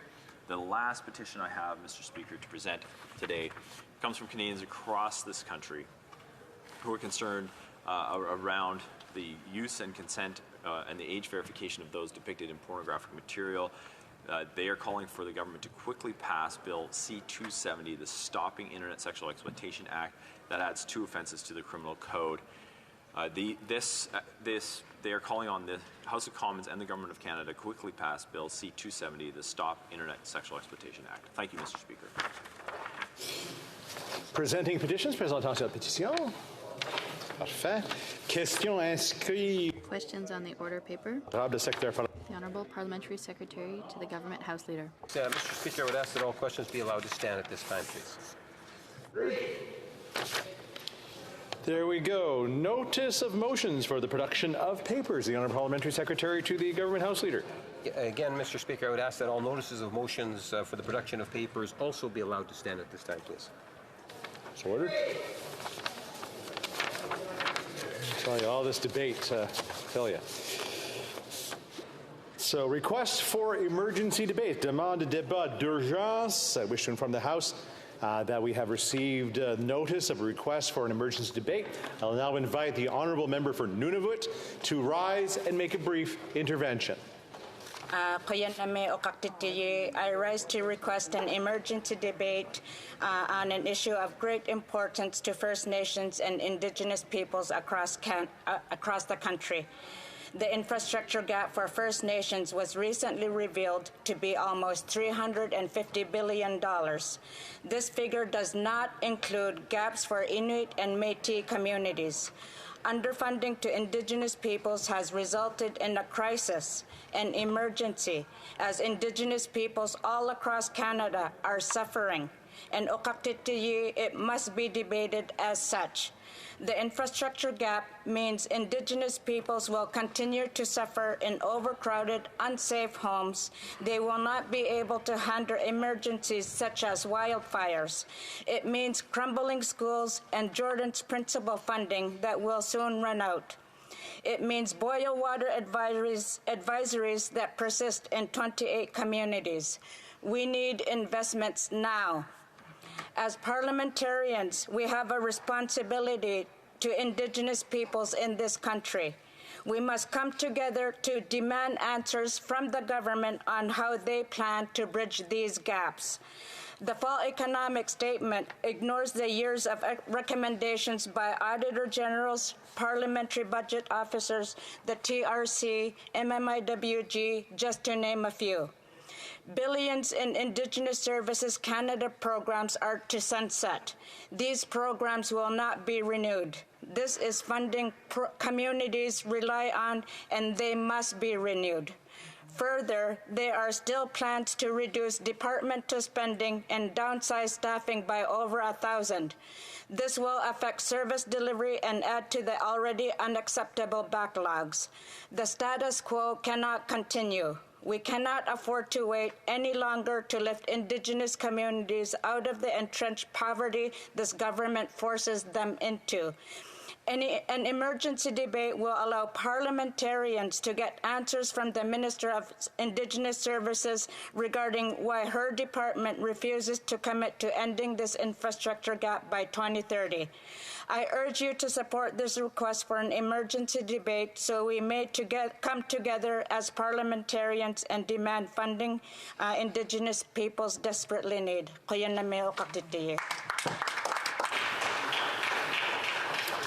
I thank the Honourable Member for Nunavut for her intervention. However, the Speaker is not satisfied that this request meets the requirements of the standing orders at this time. Orders of the day. Government orders, Government Bills Commons, Bill C-58 in the name of the Minister of Labour and Seniors, an act to amend the Canada Labour Code and the Canada Industrial Relations Board Regulations 2012. Second reading, first time debated. Mr. O'Regan, seconded by Ms. Ng, moves that Bill C-58, the Canada Industrial Relations Board Regulations 2012, be now read a second time and referred to the Standing Committee on Human Resources, Skills and Social Development and the Status of Persons with Disabilities. Debate the Honourable Minister of Labour and Seniors. Mr. Speaker, the labor movement has been saying that replacement workers are wrong for longer than this country has existed. They have been telling us that they distract from the bargaining table and prolong disputes, that the use of replacement workers can poison the relationship between an employer and workers for generations after. Mr. Speaker, we listened.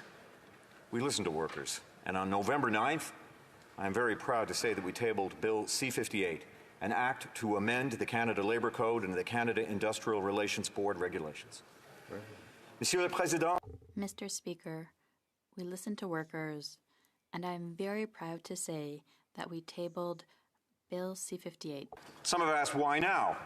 Why should Canada ban replacement workers now? And Mr. Speaker, just because it's the way things have always been done doesn't mean it's the way that things should be done. The option of replacement workers is something that many of us have taken for granted over our lives. But should a worker's right to meaningfully withhold their labor be surrendered to the possibility of being replaced? Is a bargaining table where one's bargaining powers are fundamentally limited a fair bargaining table? Are replacement workers part of how we ought to handle labor relations in the 21st century? The answer to all those questions, I would argue, Mr. Speaker, is no. C-58 will ban replacement workers in federally regulated workplaces. Violating this ban will mean a fine of $100,000 per day. The bill is unlike others that have come before this House in years past. You see, unlike previous legislation to ban replacement workers, this bill was born of tripartitism. It is the result of employers, workers, and government all coming together, sitting at the same table to discuss an important issue in Canadian labor relations. The result is a piece of legislation that will improve labor relations in this country and provide greater stability and certainty to everyone involved as a result. This legislation will improve labor relations in Canada. It will provide greater stability and certainty for all Canadians. I personally sat in on the consultations with employers. I sat in on the consultations with labor, and I sat in on consultations with employers and labor together, because I knew this bill had to be forged through a true tripartite approach. These consultations were not easy. They were tense. They were messy at times. But they forced people to listen to one another. It wasn't just employers and unions sitting at two sides of a table shouting at one another. It was employers, unions, and government sitting side by side, working together to build better legislation. These consultations were not easy. They were tense and sometimes difficult. But they got the parties to agree. This bill's improvements to the maintenance of activities process are a direct result of that work. A maintenance of activities agreement is how employers and unions come to agree on what work must be done during a strike or a lockout. It's a truce in the midst of a dispute to protect the health and safety of Canadians and prevent damage to property and to the environment, so that there's a job site to come back to when the negotiations have inevitably concluded. Because in the federal sector, employees and their employers know that so much of their work impacts the health and safety of all Canadians. We're talking about the movement of critical medical supplies across our supply chains, the sharing of emergency information through telecom services, and in the maintenance of sensitive transportation infrastructure. All of these services that, if not supported and maintained, can harm the health and safety of Canadians. Right now, parties aren't required to have a maintenance of activities agreement or even to come together to determine if they need one. With this legislation, employers and unions will have to come together and to determine what work needs to continue during a strike or lockout, if any. And we're setting clear timelines on this. After they give notice to begin bargaining, unions and employers will have 15 days to come to an agreement. And if they can't come to an agreement, the Canada Industrial Relations Board will come to one for them within 90 days. This is important. It means more certainty and predictability in collective bargaining for businesses, for unions, and for employers alike. Because stability and certainty is guiding everything that we're doing here. The Stability and certainty guide everything we do, Mr. Speaker. We have heard from our colleagues across the aisle, some of whom have suggested we pass and bring this bill into force in the next 6 weeks. But when making one of the most significant changes to federal collective bargaining that Canada has ever seen, we cannot be rushed. Bill C-58 will change the bargaining table. It will change the role of the Canada Industrial Relations Board, and it will fundamentally change how labor relations operate in this country. We're asking the CIRB to resolve issues around replacement workers on new and predictable timelines, to resolve maintenance of activities disputes within 90 days if parties can't do it in 15. So they need to staff up. They need to strengthen their processes. And they're already telling us what they need, because the purpose of the CIRB's creation was to take labor disputes out of the court system, to free up the court system and allow labor disputes to be processed in reasonable order.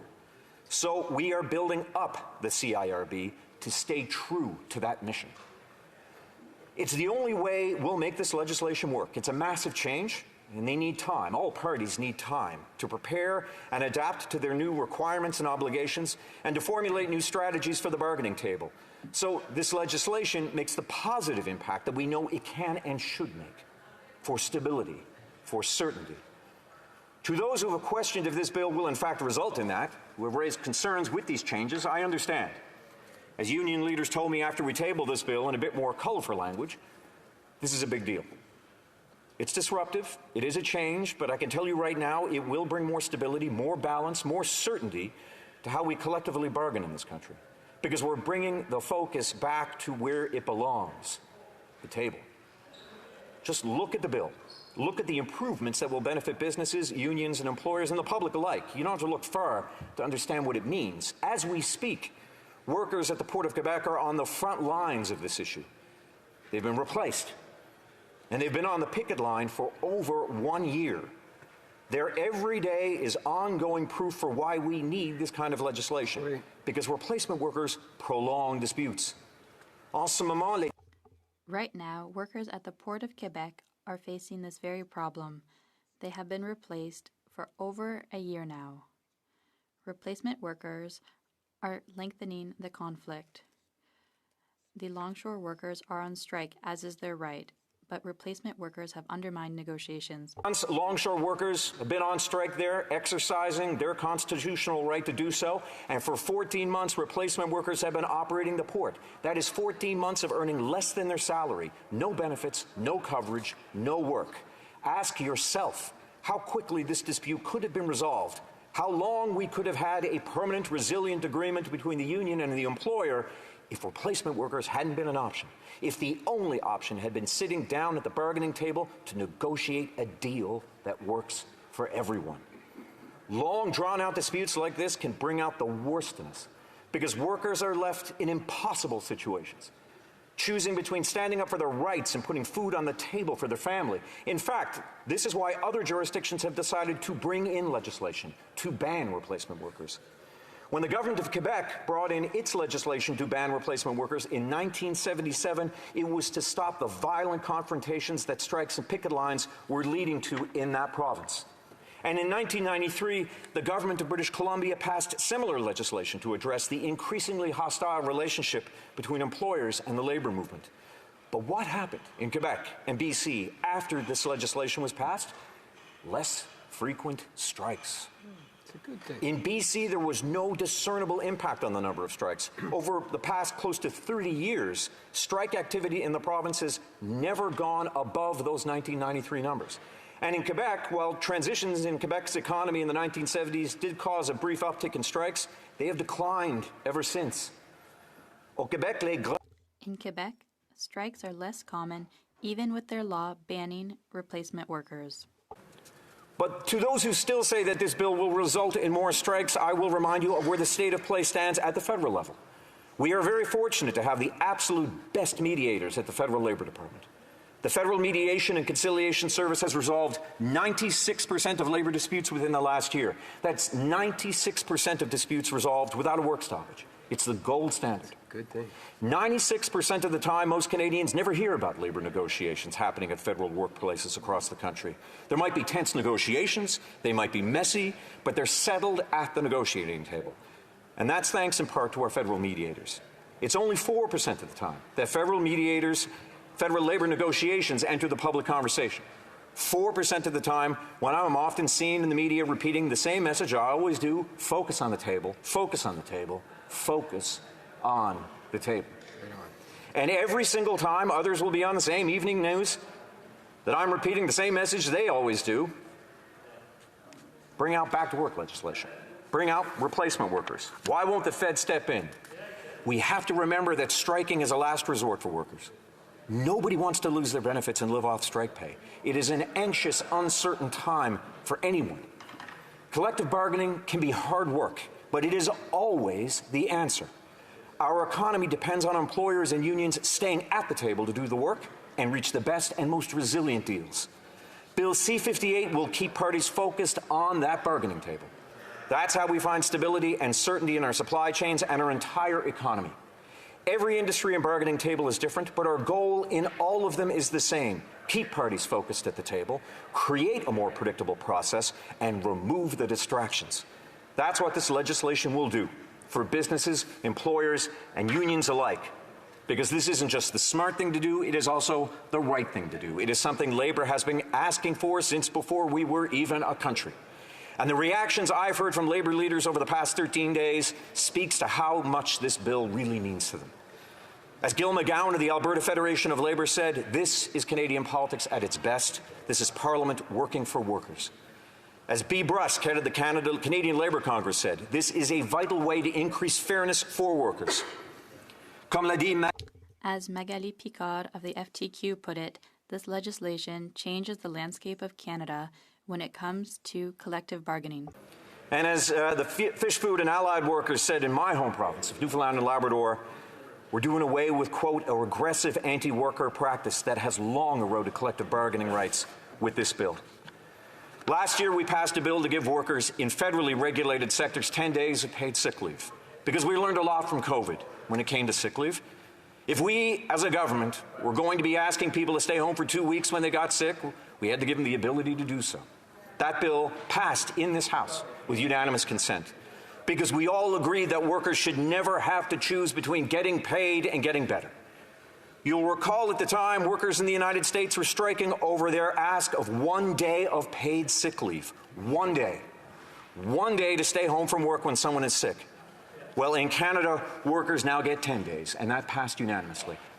And when the time comes, I hope every MP in this House, Liberals, New Democrats, the Bloc, Greens, and Conservatives, will stand up and vote to keep collective bargaining free and fair. Pour garder les relations de travail fortes. To keep labor relations strong in Canada, to keep employers and unions at the bargaining table, to ban replacement workers. Keep labor relations strong and resilient in this country, to keep employers and workers focused on the negotiating table and getting a deal, to ban replacement workers. Right on. Merci, Monsieur le Président. Thank you, Mr. Speaker. Questions et commentaires. Questions and comments. The honourable member for South Shore, St. Margaret's. Thank you, Mr. Speaker. Thank you, Minister, for your speech. And on the issue of replacement workers, as we know, it's been in the news that the ambassador from South Korea has been talking to officials in Windsor about bringing in up to 1,600 replacement workers at the Stellantis plant in Windsor. In fact, they are taxpayer-funded foreign replacement workers.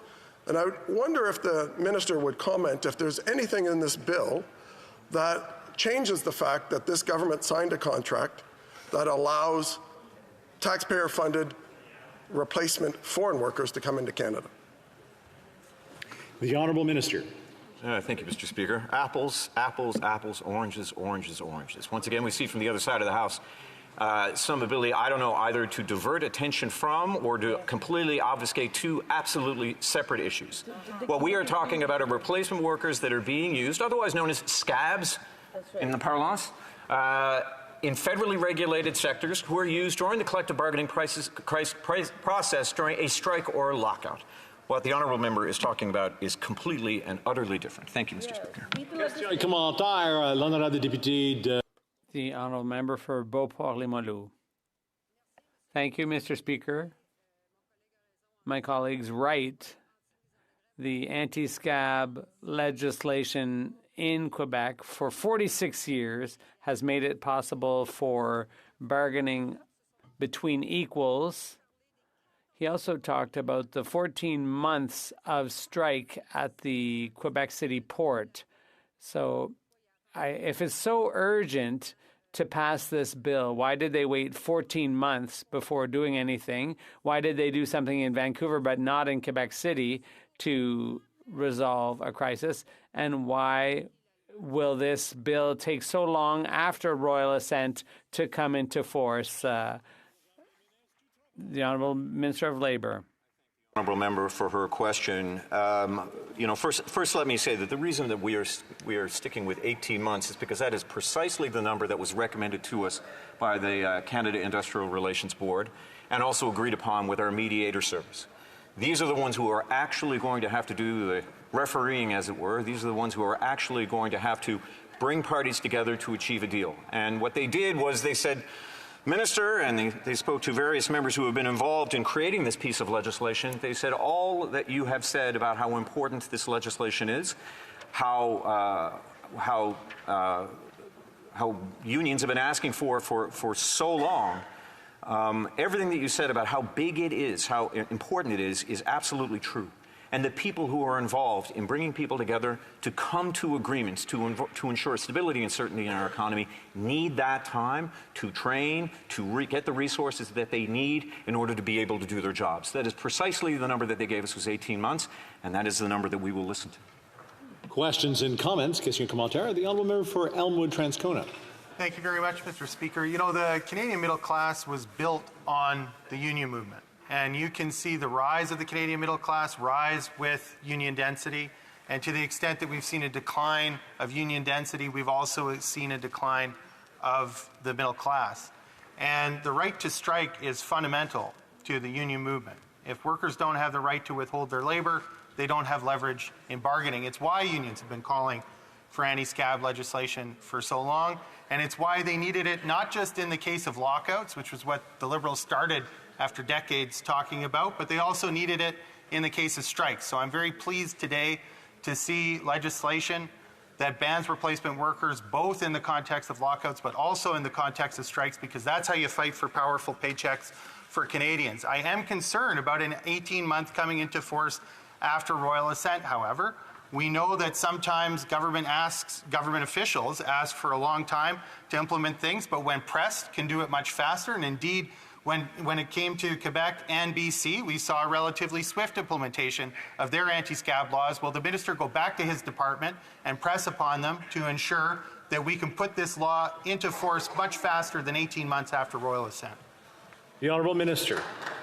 I appreciate the question from the honourable member, and let me take the opportunity to thank him for his professionalism and for the great thought that he brought to the negotiations that brought this piece of legislation to bear. I can say that I personally learned a great deal from the honourable member and from his experiences in the labour movement, and they informed this legislation. And I think he knows too that the great experience and the fortitude and the talent of not only the CIRB but also our federal mediators. I do listen to them when they do give me a number, and when they do tell, when they do back it up with their experience and with their talent and with their record, with a 96% success record. I listen to them. If we could get it done sooner, I would happily do so. But I will not do that until I am sure and confident that these federal mediators and that the CIRB themselves are confident and sure. The stability and certainty of our supply chains is too important, and we have to acknowledge just how big a deal this really is. Thank you, Mr. Speaker. Questions and comments. The honourable member for Surrey Newton. Thank you, Mr. Speaker. Mr. Speaker, I want to commend the honourable minister for his leadership, the leadership shown during the recent strike of the port. Many of the workers from my constituency, they wanted to thank him, and also want to thank him for bringing this legislation, which was long overdue. Mr. Speaker, the Minister mentioned certainty, stability, and balance. I would like to know through you from the Minister, how would it help the workers, but at the same time will help the economy moving? The Honourable Minister of Labour. First of all, I want to thank the honourable member for his guidance and his counsel, as well as many members of the BC caucus who I relied upon during a prolonged strike that happened with longshoremen in BC ports. It is one that eventually came to a successful conclusion under tremendous pressure for back-to-work legislation and tremendous pressure in other ways. We stuck to the table, and we insisted that parties stick to the table, and I believe now that we have a more resilient and healthier deal. And I think I don't need to tell the honourable member, but I will tell this House that we also have asked, we are digging deeper as to see if there's anything systemic that we can change in that particular workplace environment with 32 ports to make sure that, frankly, this doesn't happen again and that the collective bargaining process is held intact. I would say, to answer the honourable member's question about stability and certainty, I would point first and foremost to the Maintenance of Activities Agreement, which does not exist right now, which would oblige both parties to come to an agreement on the essential things that need to be done to maintain a workplace, to maintain the environment, to make sure you have a healthy workplace in which to return. They will have 2 weeks to do that once the bargaining process begins, and if they do not succeed, then it will be done for them through the CIRB in 90 days. Thank you. Questions and comments? Question commentaire. The honourable member for Kitchener Centre. Thank you, Mr. Speaker. While I appreciate the sense of urgency I'm hearing from the minister and from other members of the governing party, if I'm honest with you, I feel like we've seen this movie before. We heard the exact same words on the Canada Disability Benefit, all this talk about urgency and parties who agree, and then the coming into force date is at least 18 months away. And as colleagues have asked already, I think it's an important question and an important proof point for the minister, not simply to share that parties asked for this date, but I would hope that he would have asked follow-up questions about the specifics of why 18 months are required. Can the minister share with our parliament the specific steps that were shared with him for why 18 months is required? And if he doesn't have that, is he open to amendments to move this along more quickly once the bill comes into force? The Honourable Minister of Labour. I will tell the honourable member that I have witnessed the incredible talent, again, fortitude, patience, and ultimately effectiveness of our mediators and of the CIRB on multiple occasions. On occasions that sometimes don't make headlines, but came close to making headlines. For instance, just the WestJet almost strike that happened on May long weekend. Their tact and their ability is amazing, but it's based on a certain number of rules. And I give them, not just them credit, but also union negotiators and the negotiators of the employers, many of whom know one another and get along quite well with one another, but ultimately all of them have jobs to do. And they play a game of chess based on a certain number of rules. We are upending that chessboard. It will change all their tactics and all their strategies. And so for the people who have to referee those tactics and strategies in order to make sure that the supply chains of this country remain intact, certain, and stable, they need to be given the time and the resources. I have complete faith and trust in them. They have shown that time and time again. Time for a quick question. The honourable member for Sarnia-Lambton. Thank you, Mr. Speaker. I have some concerns with the legislation. I was involved in the chemical industry and the nuclear industry, and in strike situations, it can be unsafe to not have replacement workers or some people to come in and keep the facility running correctly. And I noticed that in the legislation also, the federal unions are not included in this. So why is there sort of a difference between what they want to impose on federally operated unions, but not on the public sector unions, if the minister could address these concerns? The Honourable Minister.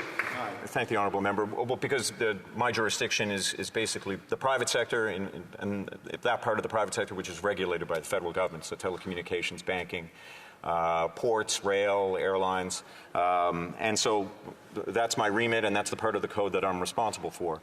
I think the maintenance of activities portion of this legislation should give the honourable members some comfort in knowing that they will have to answer those questions. They will have to make sure that essential services are looked after, and for the first time, they will be obliged to do so. Now, we have a point of order from the Honourable Minister of Women, Gender Equality and Youth. Thank you so much, Mr. Speaker. I give notice that with respect to consideration of Government Business Number 30 at the next sitting of the House, a Minister of the Crown shall move, pursuant to Standing Order 57, that debate not be further adjourned. Thank you, Mr. Speaker. It's tabled. Continuing debate, the Honourable Member for South Shore, St. Margaret's. Thank you, Mr. Speaker. I'm pleased to rise today, and I should start off by saying I'll be splitting my time for the member from Mégantic-Lebel. And I would like to say normally our shadow minister for Labour would be leading off the debate on this, but he is dealing with... I'm going to cut the member off quickly. Because it's the first round, the Honourable Member would have to ask for unanimous consent to allow the Honourable Member for Mégantic-Lebel to share the time with you. So am I taking it that the Honourable Member is asking for consent? Yes? Okay, so those against the Honourable Member opposing the motion can say nay. Oh, I heard a nay back there, so let me just get the Honourable Member for South Shore St. Margaret's does not have consent to share his time. I appreciate that, Mr. Speaker. And I understand for those who had the joy of sitting in the Finance Committee and listening to me speak for 18 hours why the Minister of Finance would not show up to defend her budget, I can go for 18 hours if you would like. And I appreciate... Point of order from the Honourable Member for Kingston and the Islands, and I'm hoping it's about 18 hours or a little long. If you seek it, you'll find unanimous consent to allow the member to speak for 18 hours. No. There's a motion on the floor, so those who oppose that, please say nay. Nay. And I'm hearing a few nays. So the Honourable Member for South Shore St. Margaret's has the floor. Well, I very much appreciate the support for the member from Kingston, the Islands. I know he loves to hear from me. I'm disappointed in the member from Winnipeg North. There seems to be division in the caucus on this issue. So, but as I was saying, our shadow minister for Labour would normally lead off on this bill in second reading, but he's back home because he's had a death in his family. So as the shadow minister for industry, I've been asked to lead off, and I'd like to lead off by following up on the point the member from Sarnia-Lambton made in the minister's intervention on the fact that this bill does not contain or cover the Government of Canada, but it covers the industries that the Government of Canada does. And I appreciate that the member is sticking to, I guess, his knitting. But it's not unusual for this government to amend multiple bills and do omnibus bills if they truly believe in it. So I think this is a bit of the shoemaker's children in that they're asking private sector companies, which the federal government regulates, to abide by a law that they're not asking public servants to abide by. On the issue of replacement workers, and the minister spoke quite lengthy term, as is his right as the lead-off speaker and the sponsor minister on the issue of replacement workers. And so I'd like to speak a little bit about replacement workers, because we know one of the most critical or interesting things now is that the Parliamentary Budget Officer has indicated that a record subsidy to 3 large multinational auto companies has been brought in by this government. That's already $6 billion over their budget, or their claim of what the subsidy is, to over $43 billion of subsidy over a 6-year period for some of the largest foreign multinationals there is. And in doing so, they have refused to release what those contracts are. And the reason that pertains to replacement workers is because one of those has already sent their ambassador from South Korea, who I don't believe is freelancing. I don't think ambassadors for South Korea freelance, is out now and was out in Windsor, meeting with the senior officials, the mayor, the chief of police, and telling everyone that Windsor had to get prepared for 1,600 replacement workers for the Stellantis plant, replacing the Canadians that the minister said would be hired. And if I go back, and I hate to throw the minister's words back, the Minister of Industry, sorry, not the Minister of Labour. I don't believe the Minister of Labour has spoken on this. I just want to make clear. He may have outside the House, but not inside the House. The Minister of Industry said, today's announcement is great news for Canadian jobs. So, and the Prime Minister echoed the same thing. He said, by working together, we are creating thousands of new jobs, making a difference in the lives of people, now making sure that future generations have a clean environment to live in. I think all folks that heard that announcement thought that the Prime Minister was talking about Southwest Ontario and Windsor, but it turns out he was talking about working together to create thousands of new jobs for people in South Korea, using $15 billion in that instance of taxpayer money. As our leader has said, there are 15 million households. I believe we have a point of order from the honourable member for Kingston and the Islands. Thank you, Mr. Speaker. Today we're talking, and this is the first debate to lead it off, the first speech from the Conservatives. We're talking about this anti-scab legislation that the minister has tabled and has spoken to. This member is talking about something completely unrelated. He's talking about the Stellantis, which is regulated by the province of Ontario in terms of the workers there, not by the federal government. He's actually nowhere near discussing the bill. I'm really hoping that you can encourage him to come back to the substance that we're debating today and to be relevant. Well, considering the honourable member does have 20 minutes, we'll ask him to maybe tie that all together as best he can. The honourable member for South Shore St. Margaret's. Well, I appreciate that the member for Kingston and Islands doesn't want us to talk about the fact that this government, once again, is hypocritical and inconsistent in applying their philosophy on replacement workers. Not only are they not applying it to federal government workers, they're not applying it to the contracts they sign with Canadian taxpayers. And since the minister used replacement workers in the context of people doing other people's jobs multiple times within his speech, I think that talking about replacement workers is what the subject is about, seeing as that's the way the minister introduced it and spoke about it.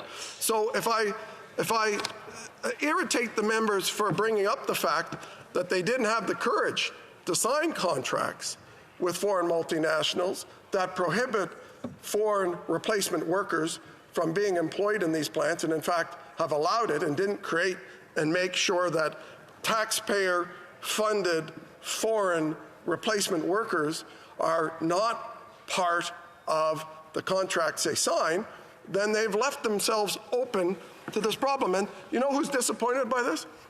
All Canadians who believe this government when they said they were protecting Canadian jobs in the unionized auto industry. All the unions that represent the auto workers in Southwest Ontario. Rising on a point of order, the Honourable Member for Mégantic-l'Érable. Thank you, Mr. Speaker.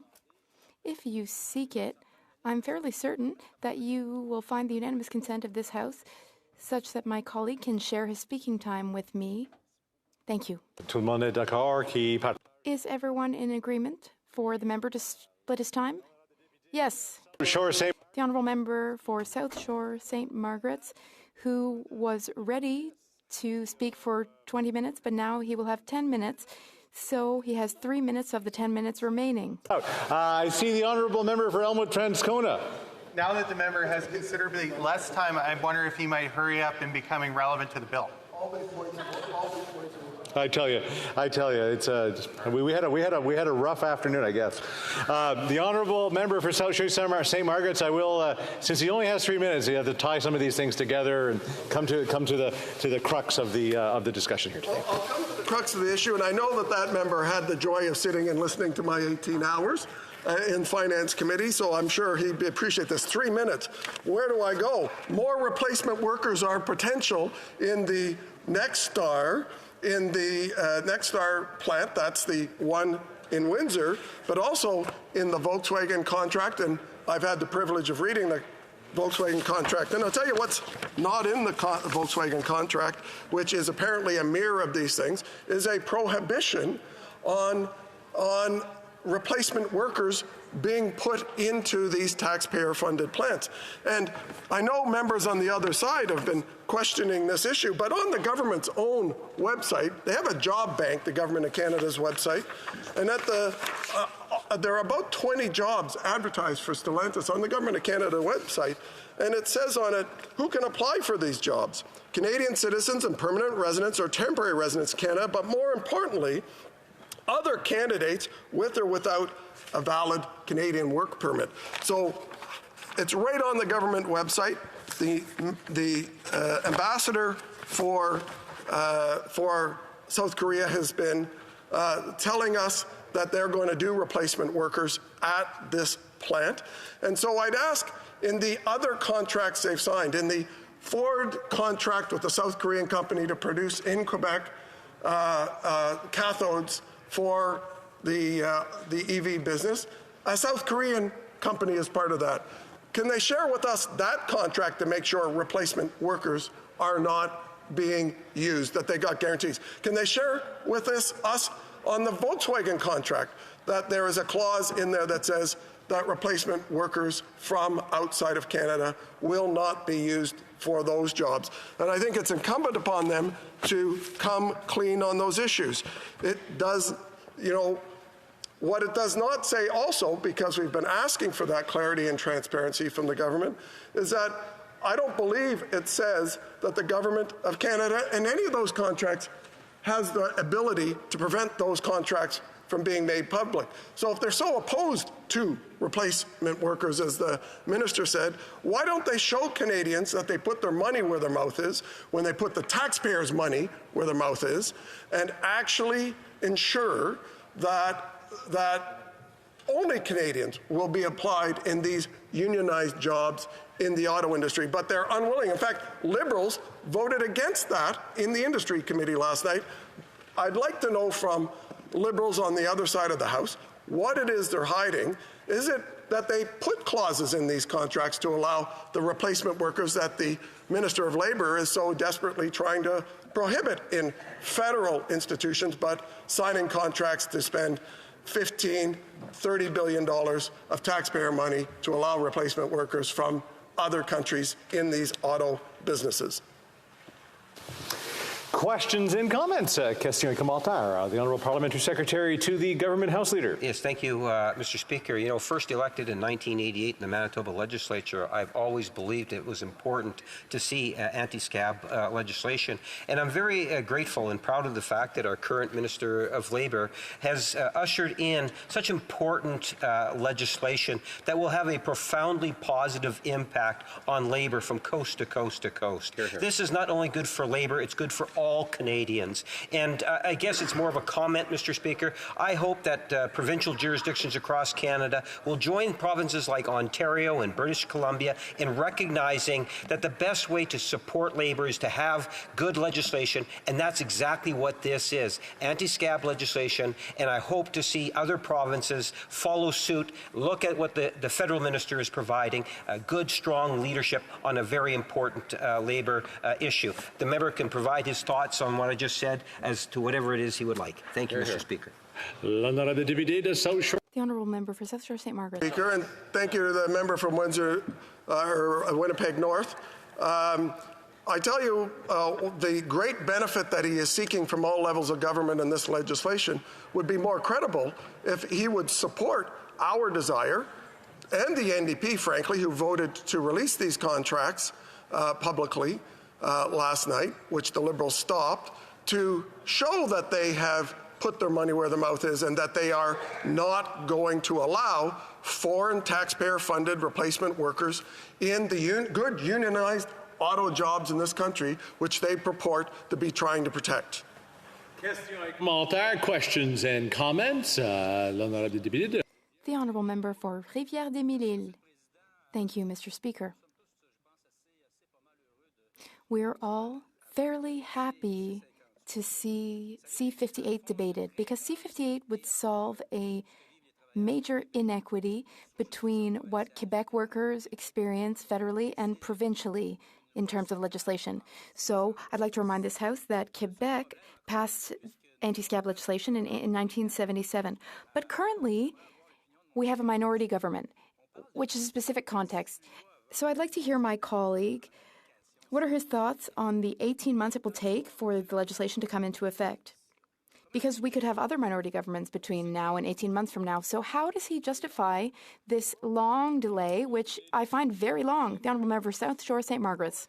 The government's taking longer probably than 18 months to release the contracts on the deals that have been done. I don't know why they want to do it on the auto business. And I would remind the member from the block that 2 of these subsidies in the auto business, where replacement workers can be brought in through the agreement, unless they show us that it's not in the contract by releasing them, are in Quebec. One of them, in fact, is in the leader of the Bloc Québécois riding that I would think they would want to know. The North Volt plant, which has the ability, potentially, if the Liberals want to dispute it, they can release the contacts, to bring in Swedish workers. And the other one, which I mentioned earlier, which is for EV battery parts, which is with a South Korean company, let's make sure that they're not doing that as well. Questions and comments? The Honourable Member for Elmwood-Transcona.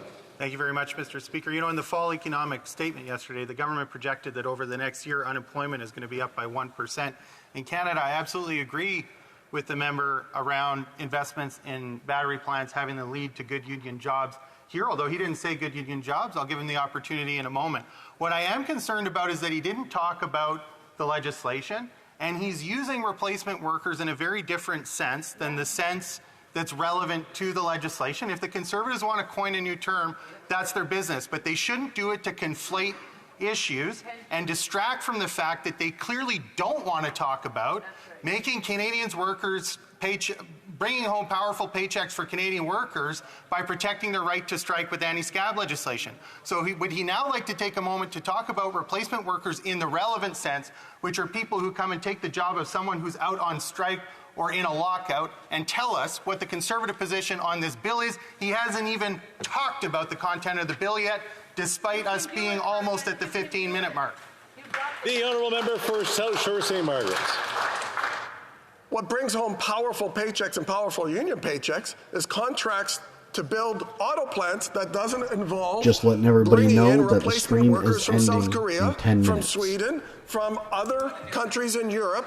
Perhaps the honourable member should defend the unionized auto jobs and the 7% unemployment rate that exists in Windsor, that this government is refusing to ensure that those good paid union jobs go to auto workers in Southwest Ontario. Before we go on to the next speaker, the Honourable Member for Waterloo has a point of order. Thanks, Mr. Speaker. There have been discussions amongst the parties, and if you seek it, I believe you will find unanimous consent for the following motion: that notwithstanding any standing order or usual practice of the House, during the debate pursuant to Standing Order 66 on motion number 41, to concur in the 10th report of the Standing Committee on Foreign Affairs and International Development, no quorum calls, dilatory motions, or requests for unanimous consent shall be received by the Chair, and at the conclusion of the time provided for debate or when no member rises to speak, whichever is earlier, all questions necessary to dispose of the motion be deemed put and a recorded division deemed requested and deferred pursuant to Standing Order 66. All those opposed to the Honourable Member moving the motion will please say nay. Agreed. La Chambre a entendu l'énoncé de la... Thus, the House has heard the terms of the motion. Will all those opposed to the motion please say nay? Adopté. Carried. Continuez. Before we move on, pursuant to Standing Order 38, I would like to inform the House that the questions to be raised tonight at the time of adjournment are as follows. For Saskatchewan on public services and procurement, the Honourable Member for Regina, Wascana oil and gas industry, and the Honourable Member for Kitchener Centre with persons with disability. Le débat continue. Resuming debate, the Honourable Member for Mégantic-l'Érable. Thank you very much, Mr. Speaker. Mr. Speaker, first, I wish to thank my colleague for South Shore St. Margaret's for having spoken about this very important matter here in this House of Commons. I thank him for raising the matter of replacement workers the replacement workers who will be hired to work at the Stellantis battery plant in Ontario. This file is deeply worrisome to us for many reasons, Mr. Speaker. So we don't need any more migrant when we have workers here in this Canada. type We have of enough debate taking our jobs now. about the labor movement, unionized workers in the country, that's what we're discussing in our debate on C-58. And so this is an opportunity for us to, in fact, shine a light on the lack of perspective and the lack of clear commitment from this Liberal government. Lack of commitment toward unionized workers, I mean. And why do I say this, Mr. Speaker? Well, recently we found out that, unfortunately, the federal government's contract for a battery plant, the federal government has committed significant sums, and it's taxpayer money, Canadian taxpayer money. But there don't seem to be any guarantees in these contracts, guarantees for many important things. For example, there's no guarantee in this contract that jobs will be for Canadian workers. There are no guarantees that the natural resources which will be used will be Canadian natural resources. There are no guarantees in the contracts that these resources will be processed here in Canada. And when I say that there are no such guarantees, I am just presuming so because I have not seen the contracts. I would have liked to see the contracts, Mr. Speaker. I would have very much liked that. I think this Volkswagen For deal example, is going to hurt a lot of Canadians in the Stellantis, Windsor area. that is a $15 billion contract. Stellantis will receive $15 billion. $15 billion, Mr. Speaker? How much does that translate to? $1,000 per Canadian family. So yes, that's what I'm saying. Every family, everywhere in Canada. When we file our taxes next year, for instance, and we see the amount that we are giving to the federal government and to the provincial government, well, $1,000 of that per family will go to Stellantis. Rising on a point of order, the Honourable Member for Salaberry-sur-Roi. With all due respect that I have for the colleague who's speaking, he is totally out of order. We are debating a bill about anti-scab measures, and this is anti-scab legislation. Yet the member is disrespecting the chair and debating matters which should be dealt with at industry committee. So I think that the member should take parliamentary work seriously, should do his work seriously and thoroughly, and should speak to the bill under study. Well, I will ask the member, I ask the honourable member to make some links, to Sit link back what he's down, saying lady. to the bill. The honourable member for Mégantic-L'Érable. I thank my colleague for her point of order, and I will make a very direct link, in fact. In C-58, it is stipulated that the Liberals will have this legislation come into effect in 18 months. What this is yet another Liberal promise that will not come true. So what I'm trying to demonstrate here in my speech, what I'm trying to prove to all colleagues, is that the Liberals' promises aren't worth much.